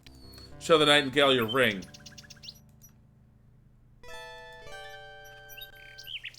Alexander shows the object to the bird, hoping to interest her. The nightingale just looks warily at Alexander and keeps her distance.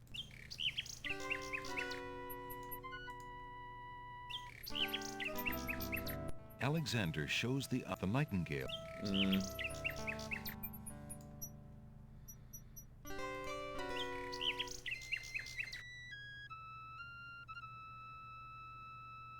Alexander plays his flute.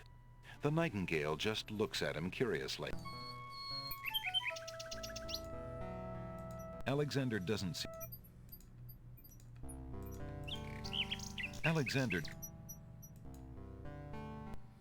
the nightingale just... I feel like you need a full sentence.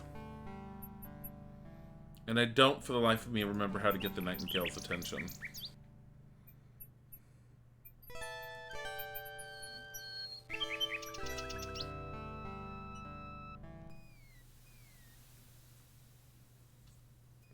Okay.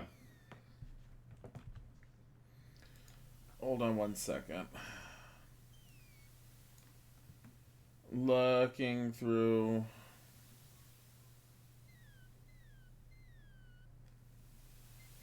Oh, there was something we're supposed to know exists. Hold on.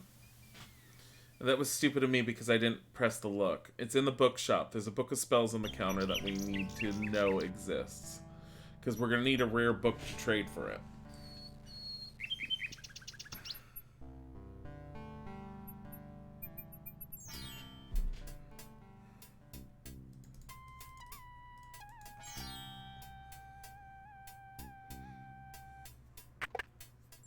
Good day again. Oh, it's right there. How may I help? An antique leather-bound book is displayed on a little stand on the counter. On the elaborate cover is the title, Ye Useful Book of Magic Spells.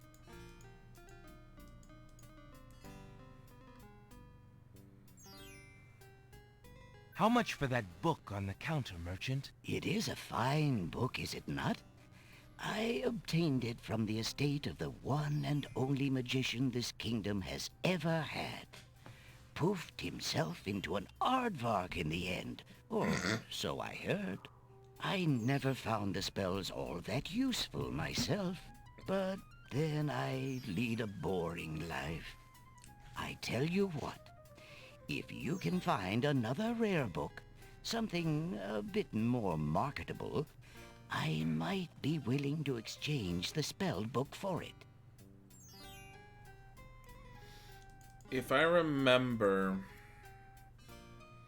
there's a particular creature that collects books that you have to get one from. Or collects words, I forget. I don't know why I saved on stream one. Okay. I'm looking through... I'm skimming.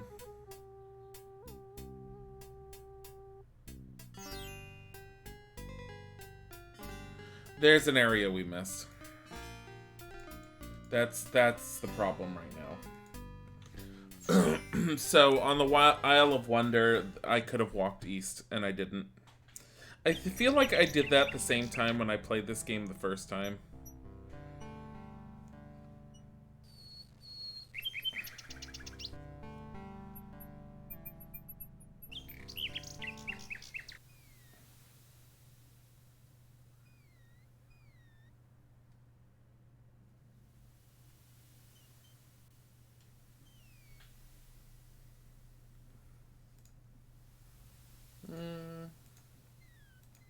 Alexander pulls out his magic map. Alexander pulls out his magic map. Alexander feels a strange pulling sensation.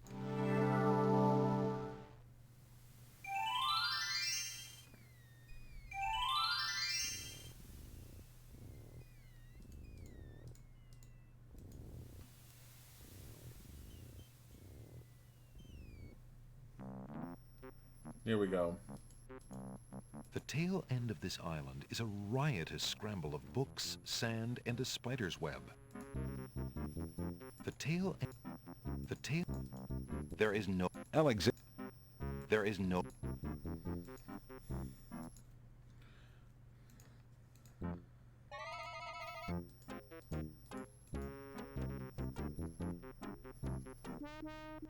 Wow. Hiya, gorgeous. Oh, what a luscious-looking hunk of flesh you are. Thank you, I guess. Who are you? How charming of you to pretend not to know. I'm Black Widow, of course. The femme fatale of all femme fatales. Know what I mean?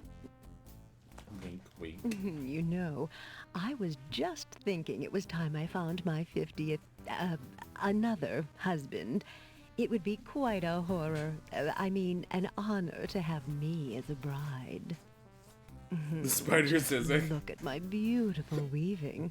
It's so light, so delicate. You'll never want to leave my little nest. It is a lovely web, but my heart is elsewhere, I'm afraid. Oh, drat! I mean, the loss is yours. I'm sure you'll change your mind once you consider the advantages.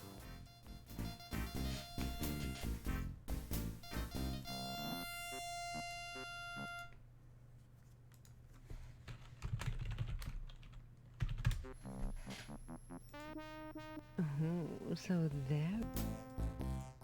Alexander reaches out to grab the scrap of parchment. After my goods, are you? What a greedy little man you are. Alexander feels the sharp prick of the Black Widow's teeth. Then, a strange burning sensation.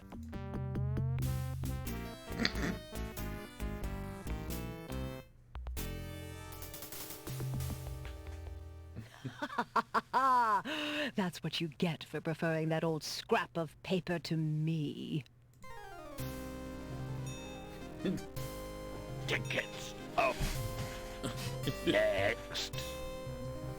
Why do you think they call her a widow?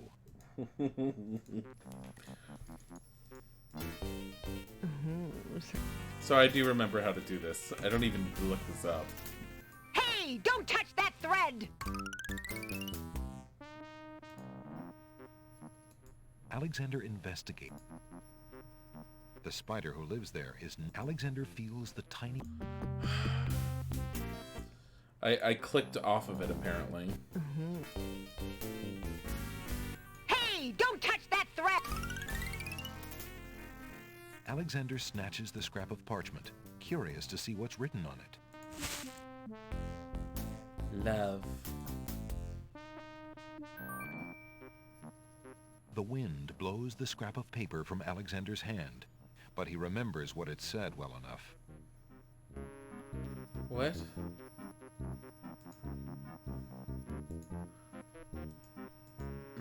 What was the point in that? Piles of stacked books, looking ready to topple at any moment, have been arranged haphazardly on...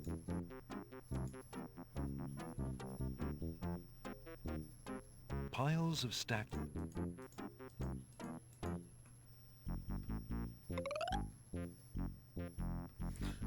Oh, the bookworm.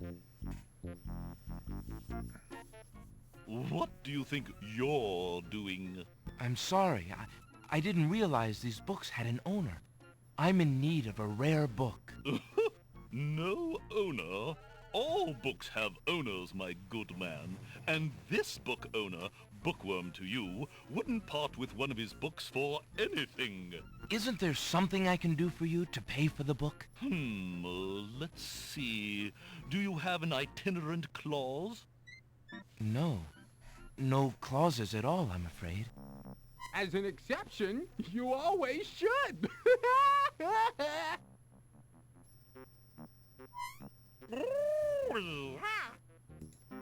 Don't mind oxymoron and diphthong.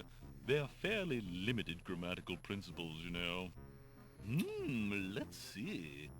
A marsh pig that does Texas? No. I'm afraid not. A dangling participle? I'm fresh out. A purple fiddle whacker? No, I don't think so. Sorry. An idiosyncrasy, perhaps? Afraid not. Ha! Then what good are you? Where's sci-fi when you need her for this kind of part? There's no reason to...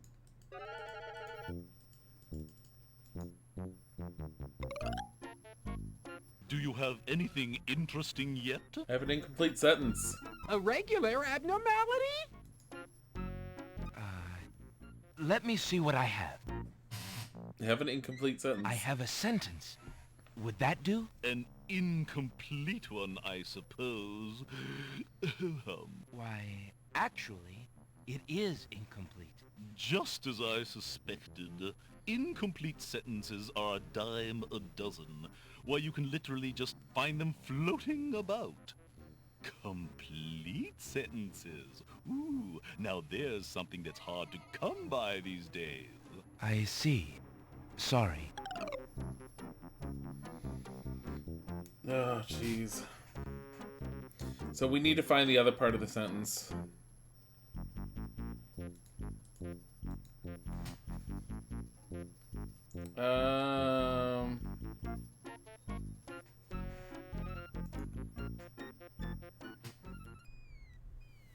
I don't think we can go west.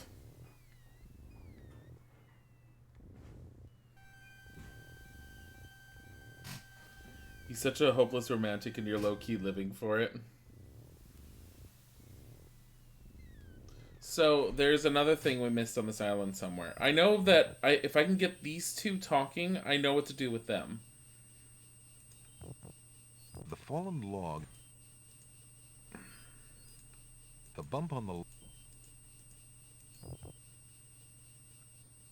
That bump on the log does not look particular... What would a dog would...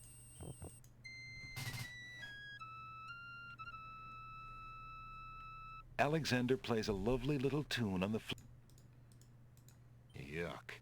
Alexander doesn't want to put his bare hands in that oozy swamp.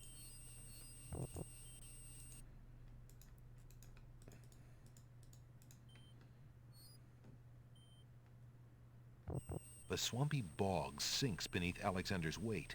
He feels himself being sucked slowly but firmly down into the muck. Goodbye. As the marshy water fills Alexander's mouth, he thinks that although he'd always wanted to try a mud bath, this is hardly what he had in mind. Tickets. Oh. Next. Do you ever get that sinking feeling? Oh my god.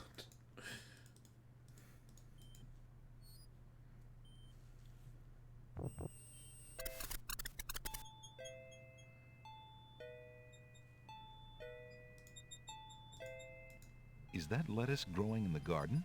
It looks a little chill. Alexander picks... Oh, I know what to do with this. It just clicked in my head. Ye gads! Is that cold? It's iceberg lettuce. Alexander is carrying a full head of a queer-looking lettuce made of ice. The lettuce is rapidly... So, you have to get it to the Isle of the Beast to drop it in that boiling water. I don't know how quickly we can get it there.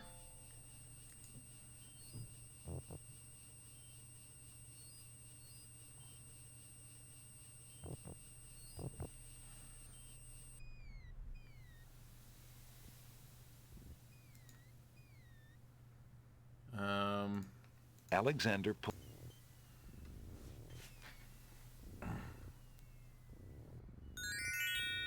Alexander feels a strange pulling sensation.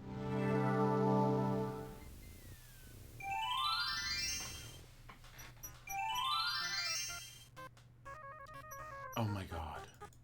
That's a dangling participle.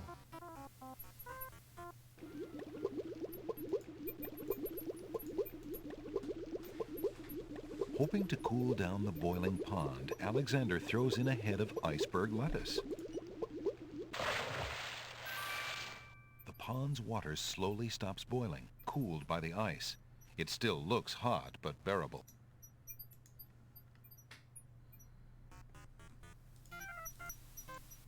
There's an odd little creature dangling from that tree branch. Hello, friend. Aren't you an odd-looking little fellow? I'm not odd-looking, you are. Oh, I'm sorry. I didn't realize you could speak. Speak not? Funny is, speech I am and nothing but. Won't you come down? Come down? Why for? No, you I do not.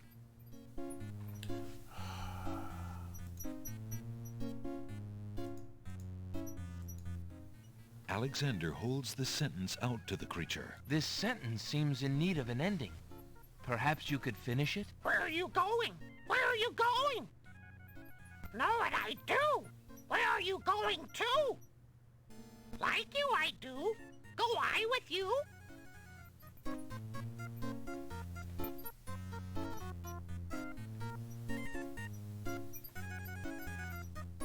Well, that was certainly interesting. It looks like Alexander now has a passenger. Alexander pulls out his magic map. Alexander pulls out his magic map. Alexander pulls out his magic map and then feels a strange pulling sensation. That's indecent! You put that magic map back and you stop pulling.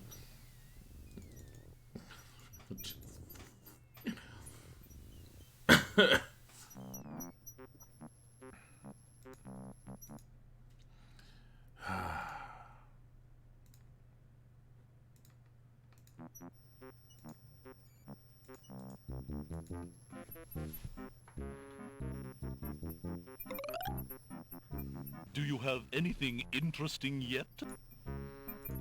A fleeting moment, perhaps? Let me see what I have. Alexander sees nothing of it. Oh my god. One end of the creature resembles a miniature dragon, while the other looks like a possum. What a strange-looking fellow. Tickle me not! I found this little fellow lost on another island. Coming home I am too. There you are, you naughty boy. I told you not to leave the island. Glad I am seeing you too. A most solemn celebration.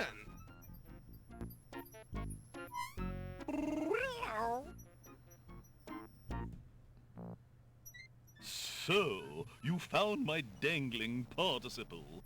I suppose I'll have to give you something. Let's see now. Was it a rare book you wanted? Yes, sir.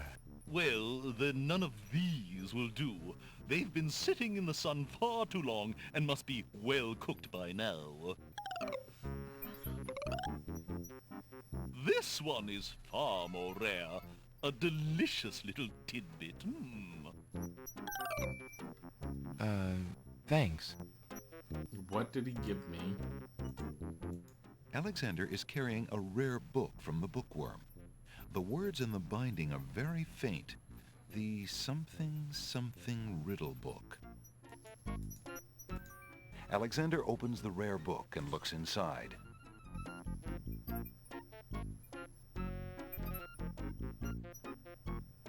The book contains riddles and has a page missing.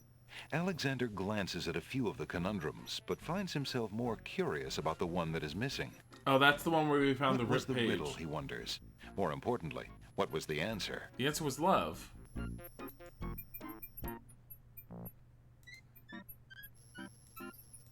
Why would Alexander...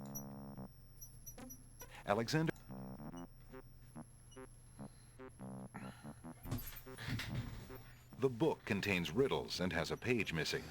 Alexander... What was the riddle?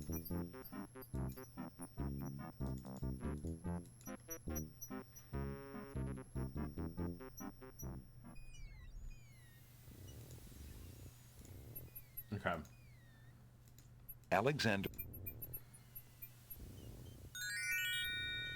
Alexander feels a strange pulling.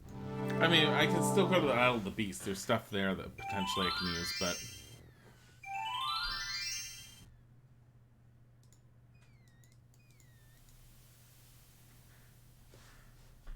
Before I forget...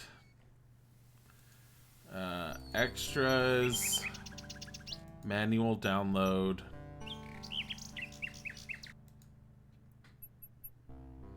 Show the folder. Show me where the manual is. Okay. I have the manual. The manual is important because of the DRM that I need for the one island. And that's what I'm trying to scroll through. It's King's Quest V symbols. I don't even remember coming across that in my gameplay.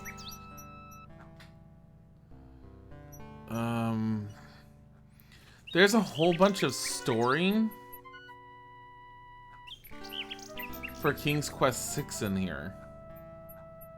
The Ancient Ones alphabet. Here's the alphabet of the Ancient Ones.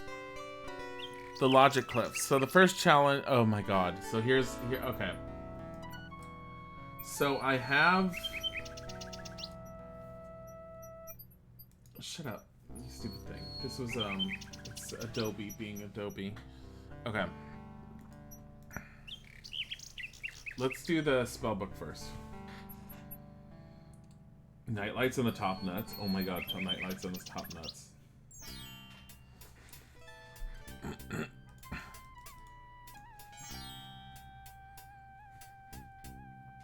We're getting this spellbook. Hello?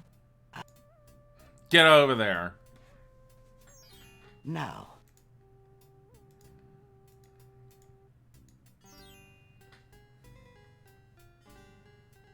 I found this rare book, and I thought of your offer. Very interesting. Oh, it is a wonderful riddle book. Riddles are much more marketable than spells these days. I guess people believe more in mirth than in magic. Here is the spell book you wanted, and a fair trade it is, I must say. Enjoy it. I certainly hope so.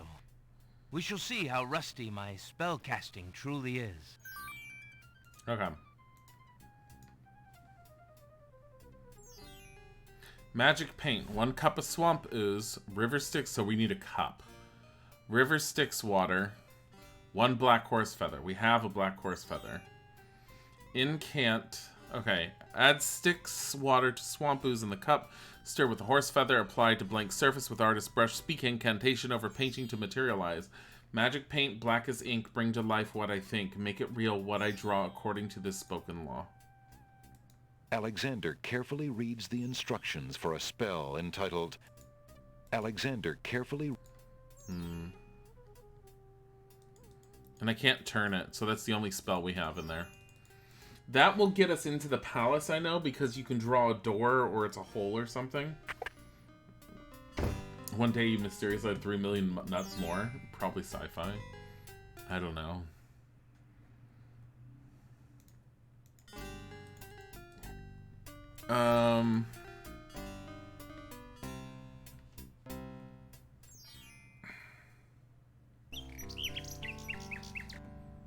Okay, let's look at this. One of the most intriguing artifacts left by the Ancient Ones are the Logic Cliffs. The cliffs are so named from a series of riddles written on the face of the cliffs leading from the beach of the Isle of the Sacred Mountain to the Winged One's city. Chiseled painstakingly into the solid rock, the viewer must question what purpose the words serve. From the ancient scroll that references the cliff, it can be determined that the riddles on the cliff are part of an elaborate mechanism designed to protect those who dwelt at the top of the cliffs from undesirables that might arrive from the sea below. The mechanism may have served... Hold on, a save. Alexander.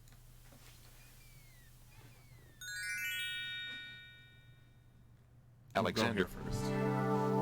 The mechanism may have served as some sort of calling device designed to alert those at the top of the cliffs that a brother required admittance, or perhaps led to secret chambers within the rock itself. Whatever the cliff's purpose, it was obviously built to admit only those indoctrinated into the secrets of the Ancient One's culture, and for that reason is, alas, as yet unsolved by those who live today. I don't think I can reach that right now. Alexander decides to brave the... Oh wait, can I get it? Ouch! Ow! Ooh, ooh, ooh, ouch! The pond is no longer boiling, but it's hardly bathwater. Alexander takes the old hunter's lamp from the tree. Alexander is carrying an old, battered hunter's... The lamp is empty. We need that for obvious reasons. We need to trade it.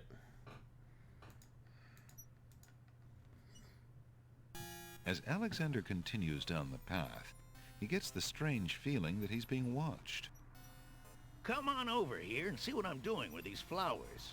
Never mind that stone fella on top of the gate. He won't hurt you any. He's just there to scare you. Okay.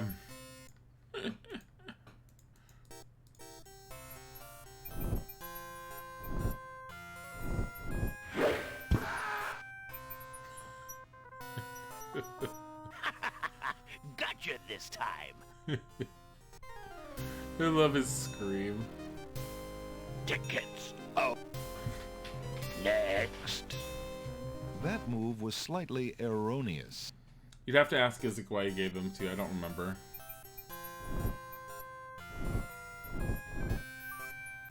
Alexander picks up the brick. Why did you get a brick?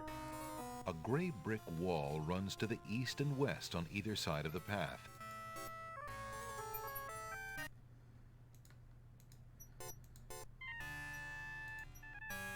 Small speckles of sand stand out against the otherwise gray brick. The brick feels very heavy and solid in Alexander's hand.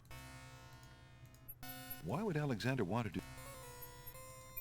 Why would Alexander rubs the object against the rabbit's foot, hoping it will spread good luck.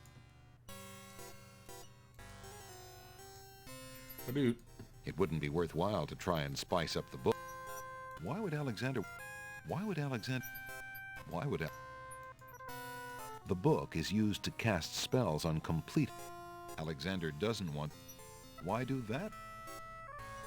It wouldn't be necessary to do that. There's no reason to... Wait, what? Alexander rub... Can you just rub anything against the rabbit's foot? Alexander rub... Oh my god, it matters what you connect with what? Oh, jeez. Throwing the brick at the stone archer might scratch his marble, but it won't stop the archer's vigilant watch over the path. Perhaps you'd find this interesting. Sure, bring it on over to this side of the wall where I can see it better. No. A stone archer sits atop the lintel of the gate like a silent guardian. His stone bow is tightly drawn and fitted with a... Can I climb the wall? Alexander closely examines the stone wall, but doesn't see anything other than gray bricks. come on through, I say. I can show you a path through the forest. Using that on the wall would... So you can use something on the wall. I feel like you need the hole in the wall to use on it, but I don't quite know. Using that on the wall. A gray brick wall runs to the east. Alexander closely examines the stone wall, but doesn't... Alexander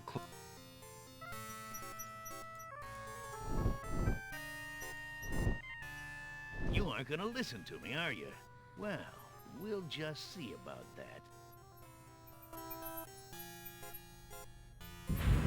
That's odd. The gardener just disappeared. I think this still does this, yeah. Something about the archer makes Alex... A gray brick... And I don't remember how to deal with the archer right now.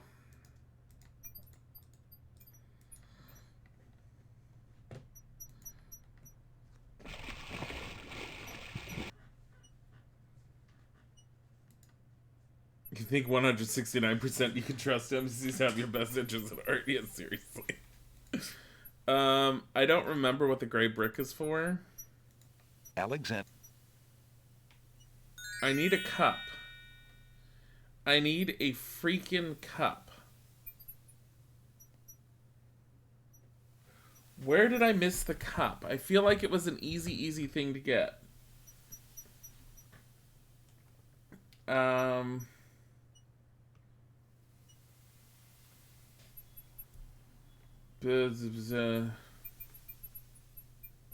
Actually, according to the walkthrough, I'm exactly where I should be. Oh my god. I would not have done that. Okay. So... Alexander.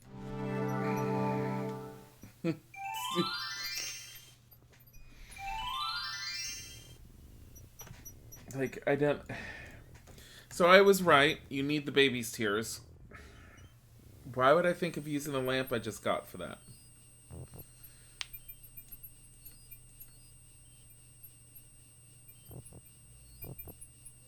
Oh my god. I see what you have to do. Okay, it sits there. Okay. So there's two things we can do here right now. First of all, this.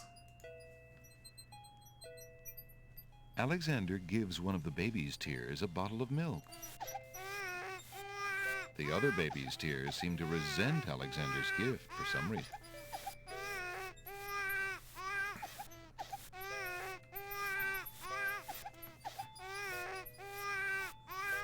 Alexander collects some of the baby's tears in the old hunter's lamp.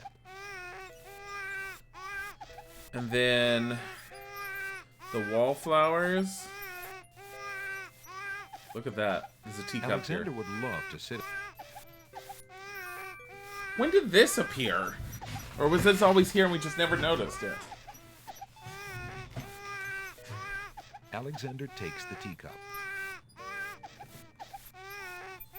Can you make the freak baby shut up? No, not yet. May I have this dance?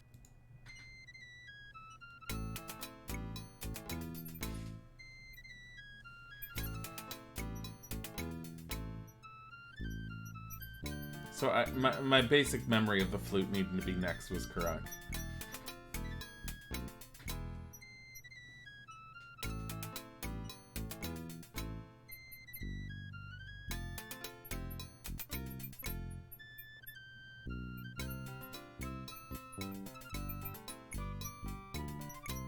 The music is catchy.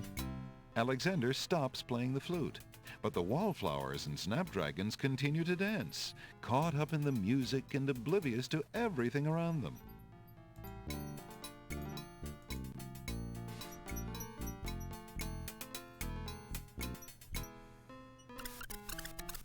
While the wallflowers dance, Alexander snatches the hole in the wall.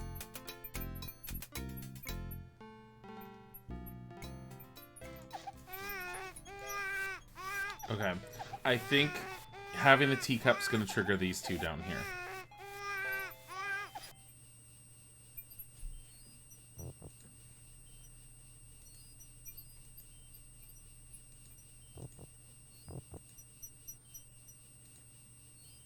Well, it's because you need to get swamp ooze. That's right. So you have to try and get it, I think.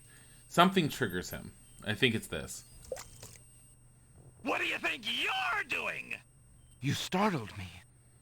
I was just getting some swamp ooze. Well, you certainly won't get it there! That's not swamp ooze! That's swamp slime!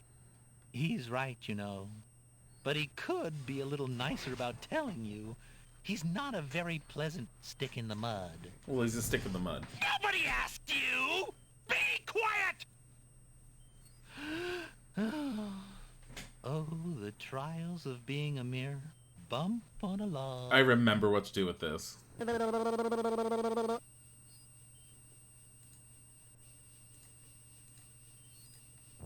There's no reason to leave. There's no reason. I thought this might come in handy the next time your brother starts picking on you.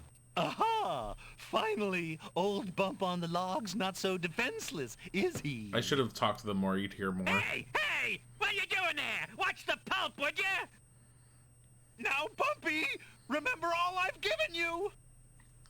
The only thing you've ever given me is mud. Take this! No! Not into the swamp! Just, God.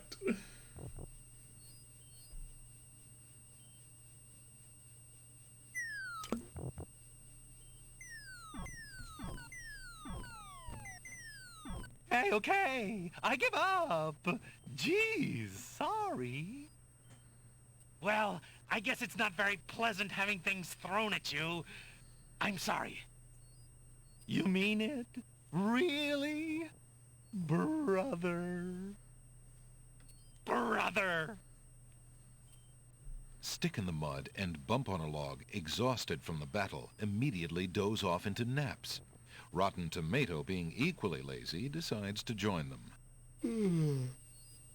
Well, if you don't know it right away, you can talk to them and they go on for a little bit, and that was my mistake for not doing that, but...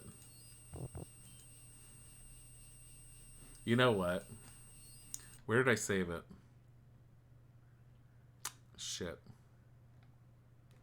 Fuck it. We're gonna go and redo it. Because we can go through it pretty quick. And I want to see their conversation. It's been a long time since I've seen it.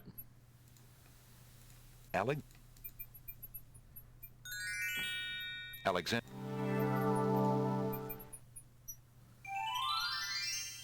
So the only thing that's going to take a while is the flute music.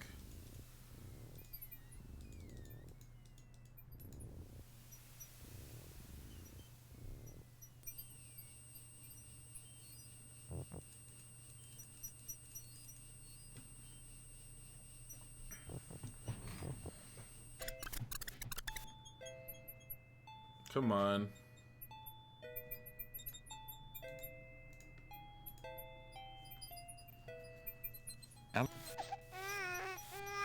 The other...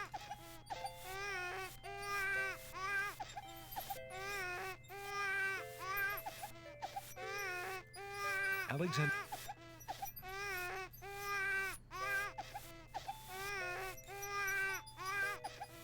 No. Oh God. May I have this deck? We like this music anyways. And I could sit here and sip my coffee.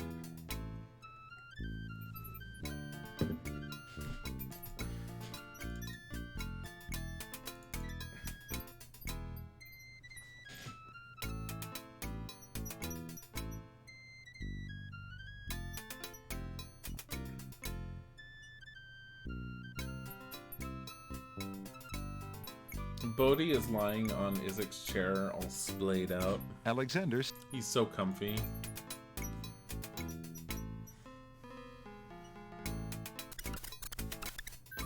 While the... No, go over there. You need to be over there. Get this. Alexander...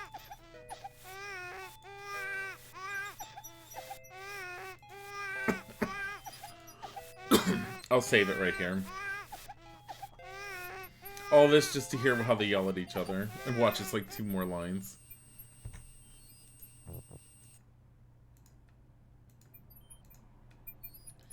Da-da-da. Alexander C.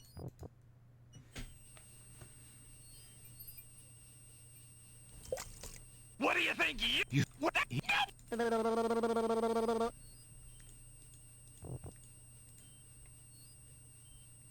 Who are you? I'm Bump on a Log, and that's my brother, Stick in the Mud. We've had this thing about each other ever since our childhood. Mom always liked me best. She did not! That is absolutely not true! He's a bit lazy, you see. He's got the only swamp ooze in the swamp right next to him. But do you think he'd move a finger to help you get some? Hardly. He'd try to brain you with it more than likely. His temper's about the only thing that ever gets a workout. And that on yours truly. Oh! Like you've moved at all in the last century! Like you're Mr. Physical Activity! Just because I can't reach anything, he thinks he can throw gushy swamp matter at me and just say whatever he likes. If only I could turn the tables on that heckler, he might learn some respect. But as you can see, I am a mere bump on a log and must be content with my lot. So that's your hint. Shut up! You couldn't hit the broadside of a barn even if you had something to throw! Just shut up! You... Oops. Perhaps you could toss me some swamp ooze, since you seem to be able to recognize it. I can only reach this bit by the path. Well, hoity-toity, look who's Mr. Wants so much! You think I got a job here passing around precious swamp matter? You should be so lucky! He's an utter waste of oxygen. I'd save my breath if I were you. It's actually kind of sad. There's no I thought this might come in... Because we heard this.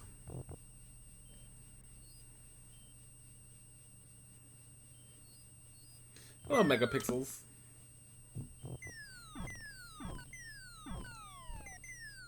Hey, okay, I give up. Well, you... Okay, we heard all that. Wait. I'm just gonna screw up and not get this. Alexander fills... I think I'm actually done with everything I need on this island. I think I got everything I need.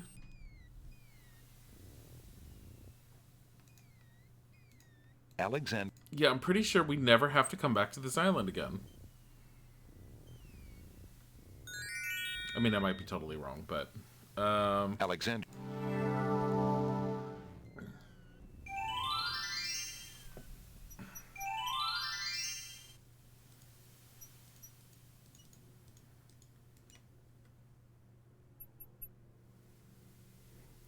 what do we have to do here? Alexander is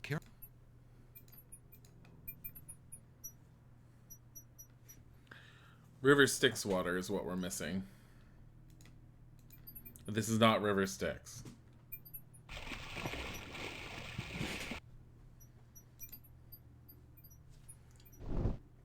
Okay. Save. Using that on the wall. Using that... The stone archer would undoubtedly shoot Alexander long before... Using that... Don't you need a shield or something?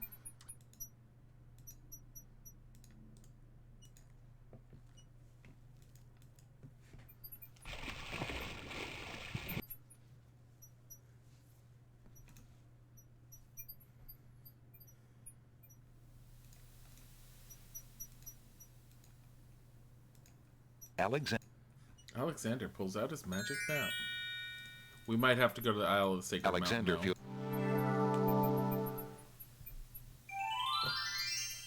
I'm checking. No, we need the tinderbox first, apparently. So, yeah, we have to go to this island. We're going to have to do this, but it says get the tinderbox first. I'm not going to mess around, because here's the thing. So, I remember that one. As you solve it, it creates steps on the way up, and you have to climb all the way up, and it's a pain. So, since we have to do the whole climbing thing, let's just go in to get the tinderbox. I don't even remember what the tinderbox is used for. There's a candle in it.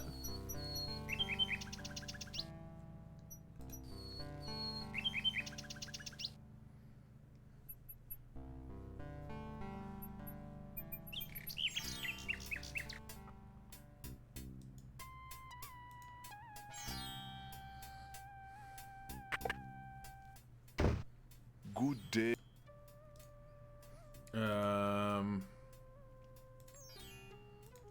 Yeah, because we already did the flute.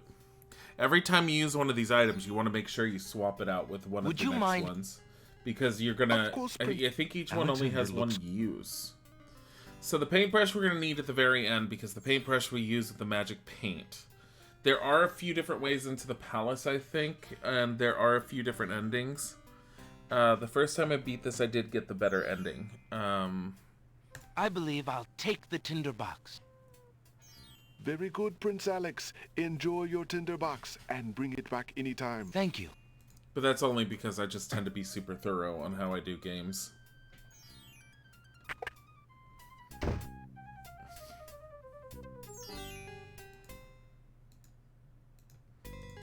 Okay.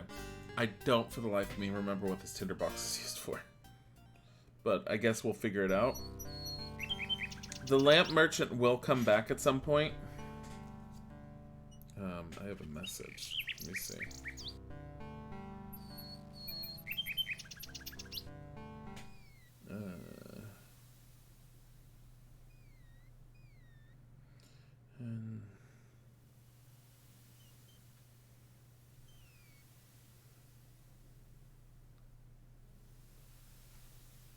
Responding to my friend.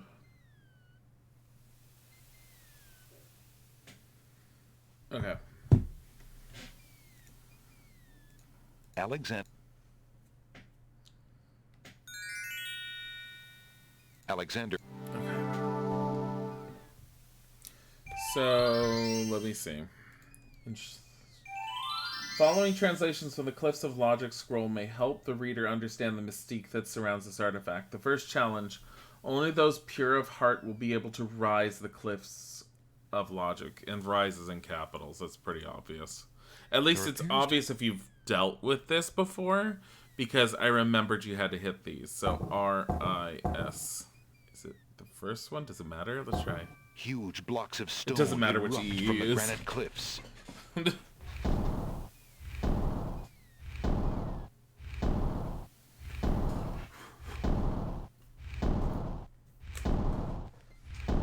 The third Alexander challenge... stares with wonder. That's quite a way to welcome a guest, if indeed it is a welcome. Okay, we're gonna save this because I remember you can fall off of these. Because if you click off of them anywhere... Here, we'll show you. Oh no, Alexander Lu... This is what you get. Whoa! Whoa! Whoa! Whoa! Ow! But if he's up high enough, he just dies. You killed Sagi, that's fine. So the first challenge is only those pure of heart will be able to rise the Cliffs of Logic. Oh my god. Whoa!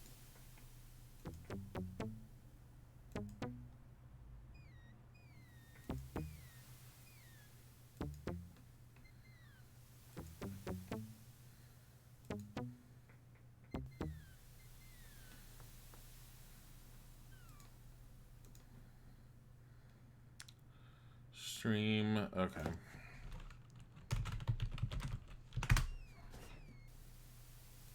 You can't click ahead because otherwise he'll just fall. You have to click each one in order.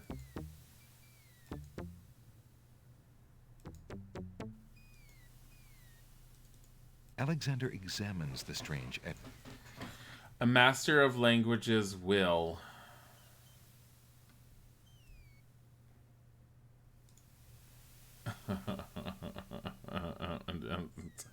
You need the alphabet for this.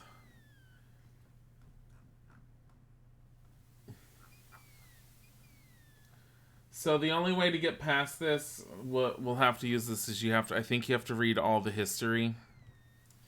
Here, let me actually go all the way up.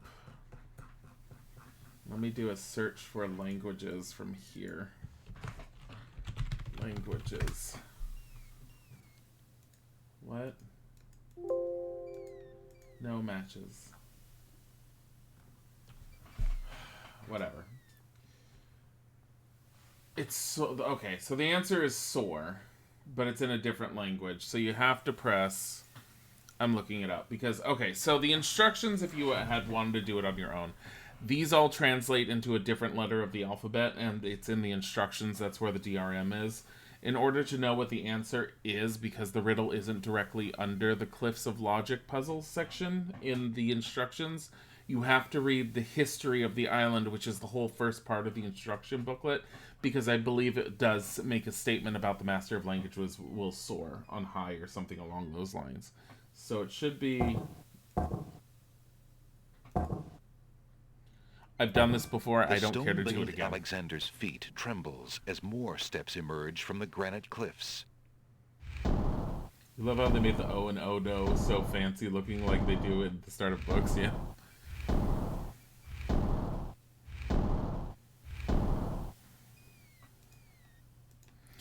The next one I will try doing because it's a riddle that's in the book, instead of looking at the walkthrough for the answer for that one. It's just I don't want to go through the part of reading it. Because in the book it says the third riddle is, and it has a rhyme. So let me see what that is.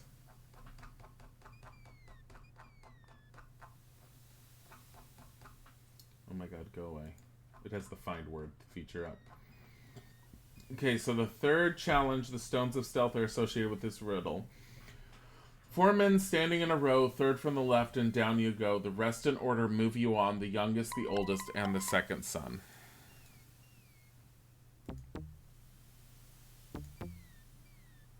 Oh, you can see it in the rock right now. There's 4 buttons.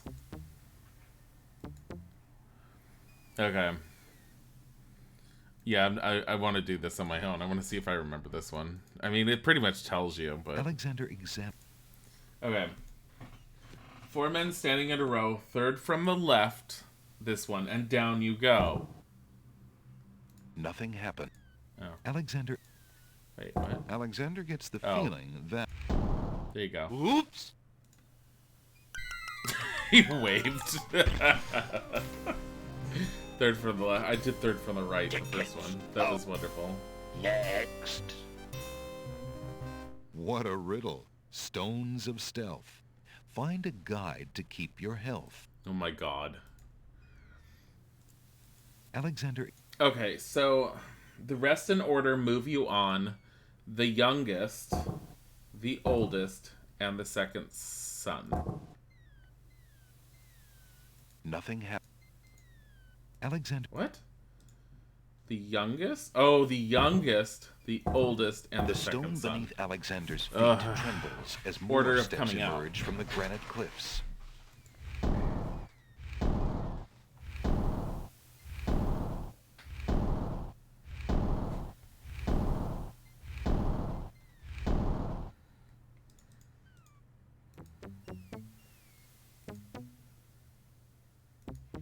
If we fall off, I'm gonna be so angry. How does he turn around on these? Like, seriously.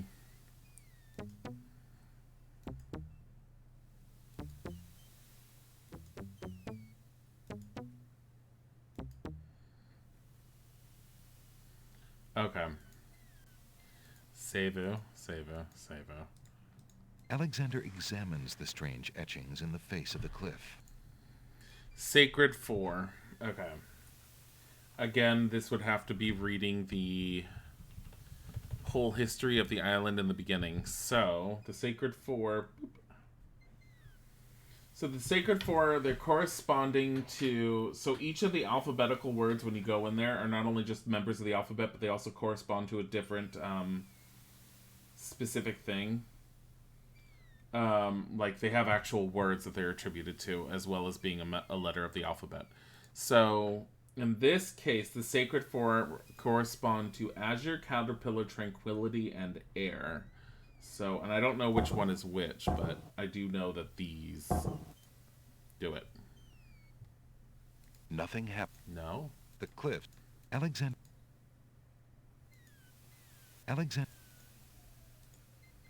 Come on. This one.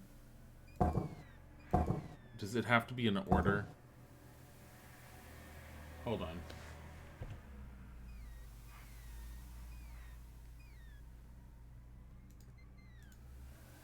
Nothing. Alexander. What? This? I'm so angry at this thing. Nothing. Alexander. Sacred Four.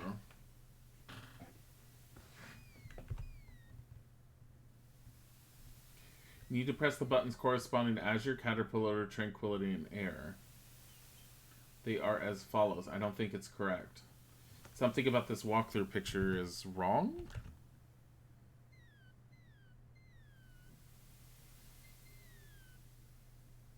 Hold on. I'm pulling up the instructions with the thing.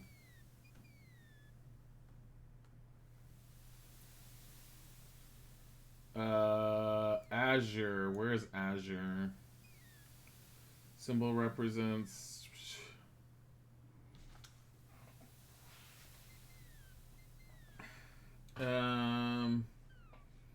Azure, Azure, Azure. I'm actually looking. Maybe I have to do them in order of them.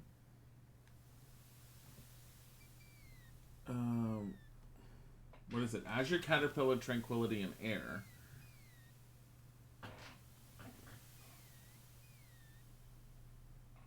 This makes me want to scream internally. Color burgundy, Azure. That's not Azure, that's burgundy. Are you serious? Did they put the wrong color in?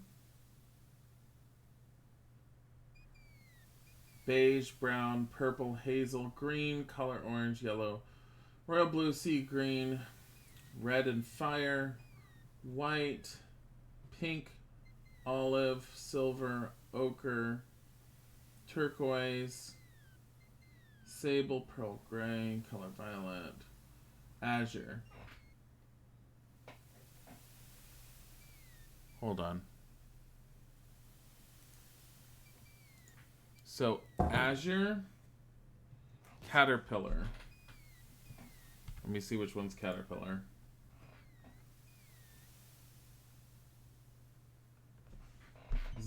This one's driving me nuts. It's like, oh, this is the order, but it didn't work.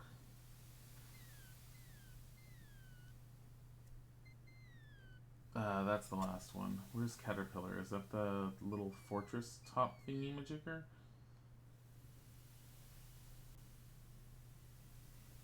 No, that's not it. Caterpillar, Caterpillar, Caterpillar!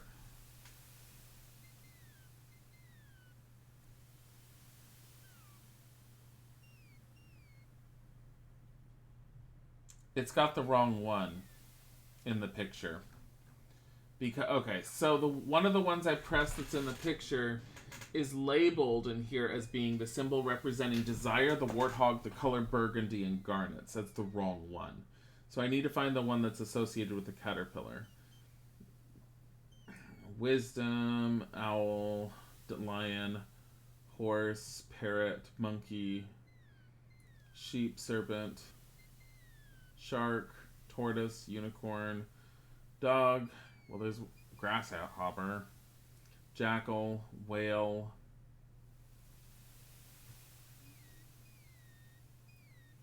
There it is. It's a series of steps. It's this one. So it's this one, this one, this one. The stone beneath Alexander's feet trembles as more steps. I'm so angry with that walkthrough. It was wrong. The two boxes were shifted to the right. So it was pointing out one of the wrong ones. That's why it wasn't working.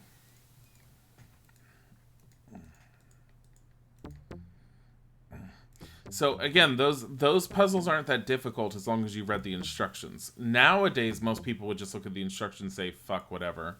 But again, back at the time period when this was a thing, reading the instructions was part of the fun with the computer games. Even the original NES games, it's like, I used to bust out the instructions and I just would sit with them, and I loved them.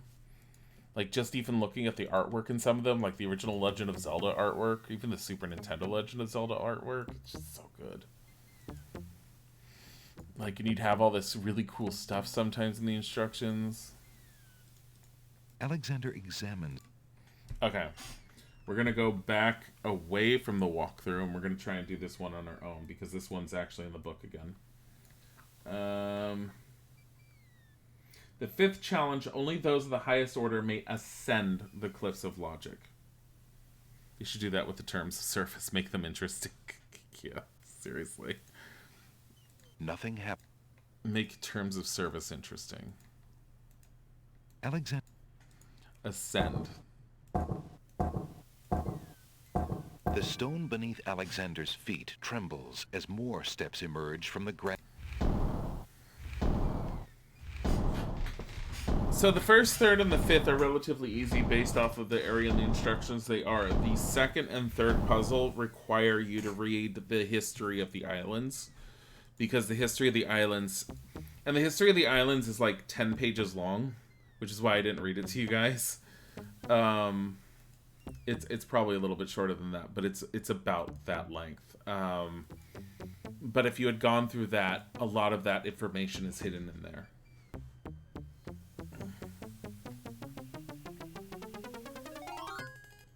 Alexander finds himself, finally, at the top of the cliffs. Exhausted, he steps over the lip of the plateau and stands. Why do you make such an effort to climb the cliffs, young man? The winged ones who live on this island have the power of flight. You could have it too, if you'd only eat a berry from this magical flying nightshade bush.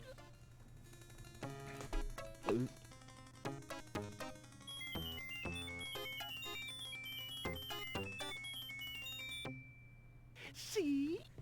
The sweet berries will make you float like a petal on the wind. Try some. Obviously, this is just... she's a beautiful lady and possibly not horribly... All right. I'll try some of your berries. Trying to kill me.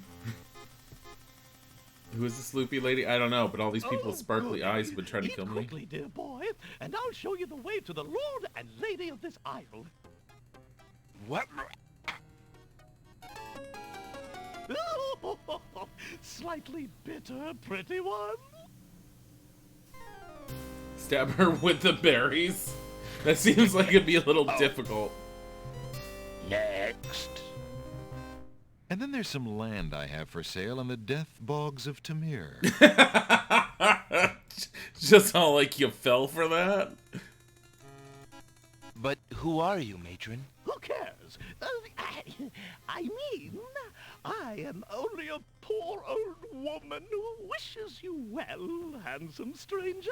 Think of me as your grandmama, if you like.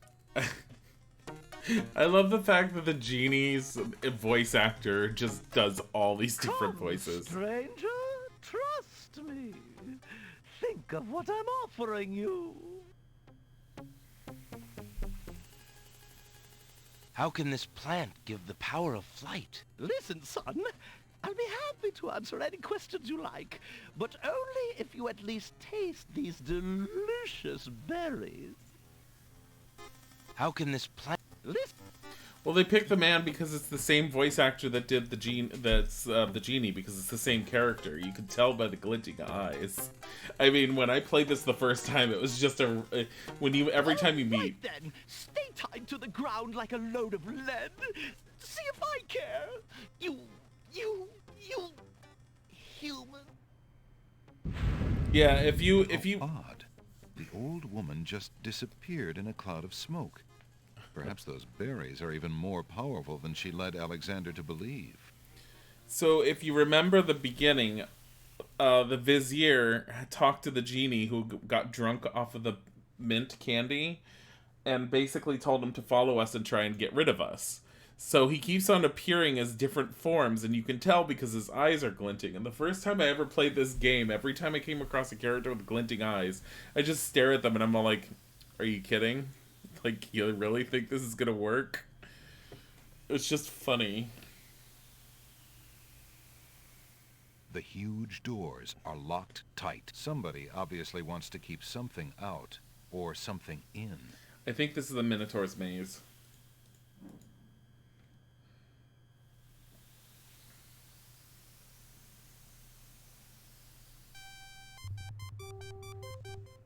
Look, an intruder!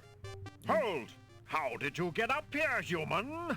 I climbed the cliffs. That is not possible. No one has solved the cliffs of logic in several centuries. And if the cliffs were to be solved, it would certainly not be by a human. I didn't mean to trespass.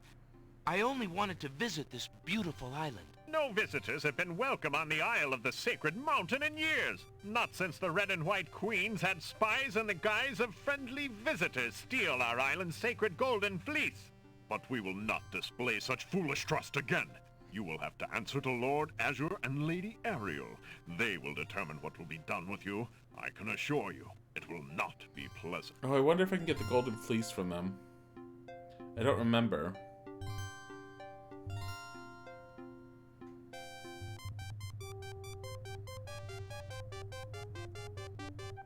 With what trickery did you master the cliffs of logic and reach the city of the Winged Ones?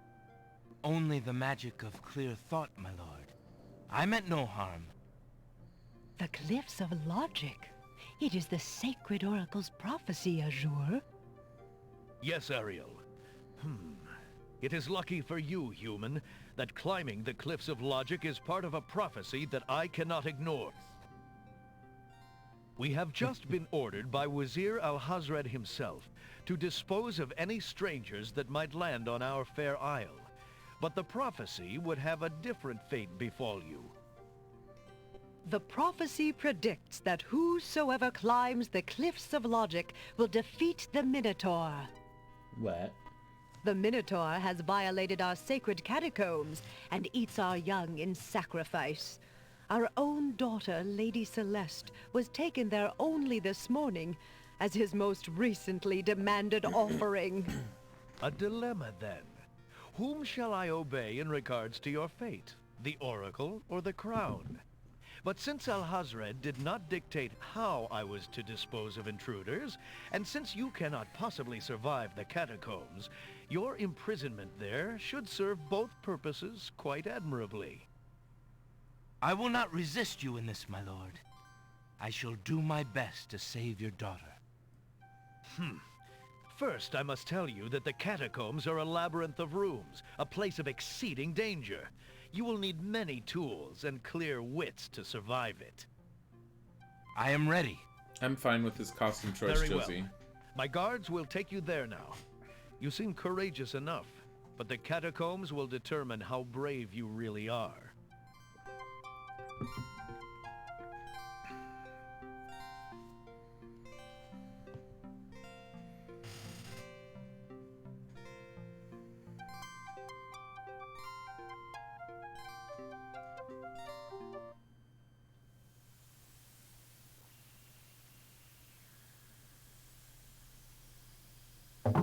Why did you tell Lord Azure you were ready and willing to face the catacombs? No one is ever ready, and only a fool could be willing. And you are far wiser, I suppose, to leave a maiden to die? To not fight this plague on your own people? Bravery and suicide are two different things, human. You will have a chance to renounce your choice soon enough, when you lay trembling under the Minotaur's hooves. We shall see. Thanks for the escort. We only escort you to your death. May the fates make it quick so that you do not have to scream long.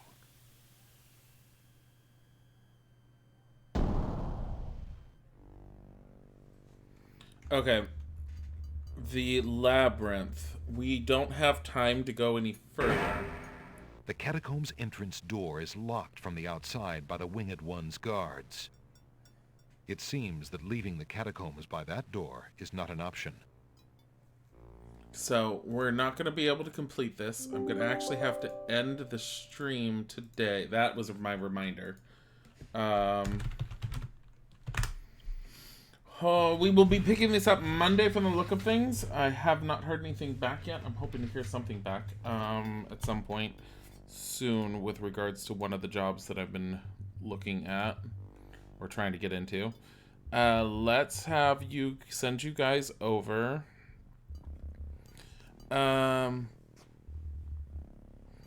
Why don't you enjoy Cap for the Win? She is playing Ori and the Will of the Wisp. She's also going to be involved in his D&D campaign tomorrow.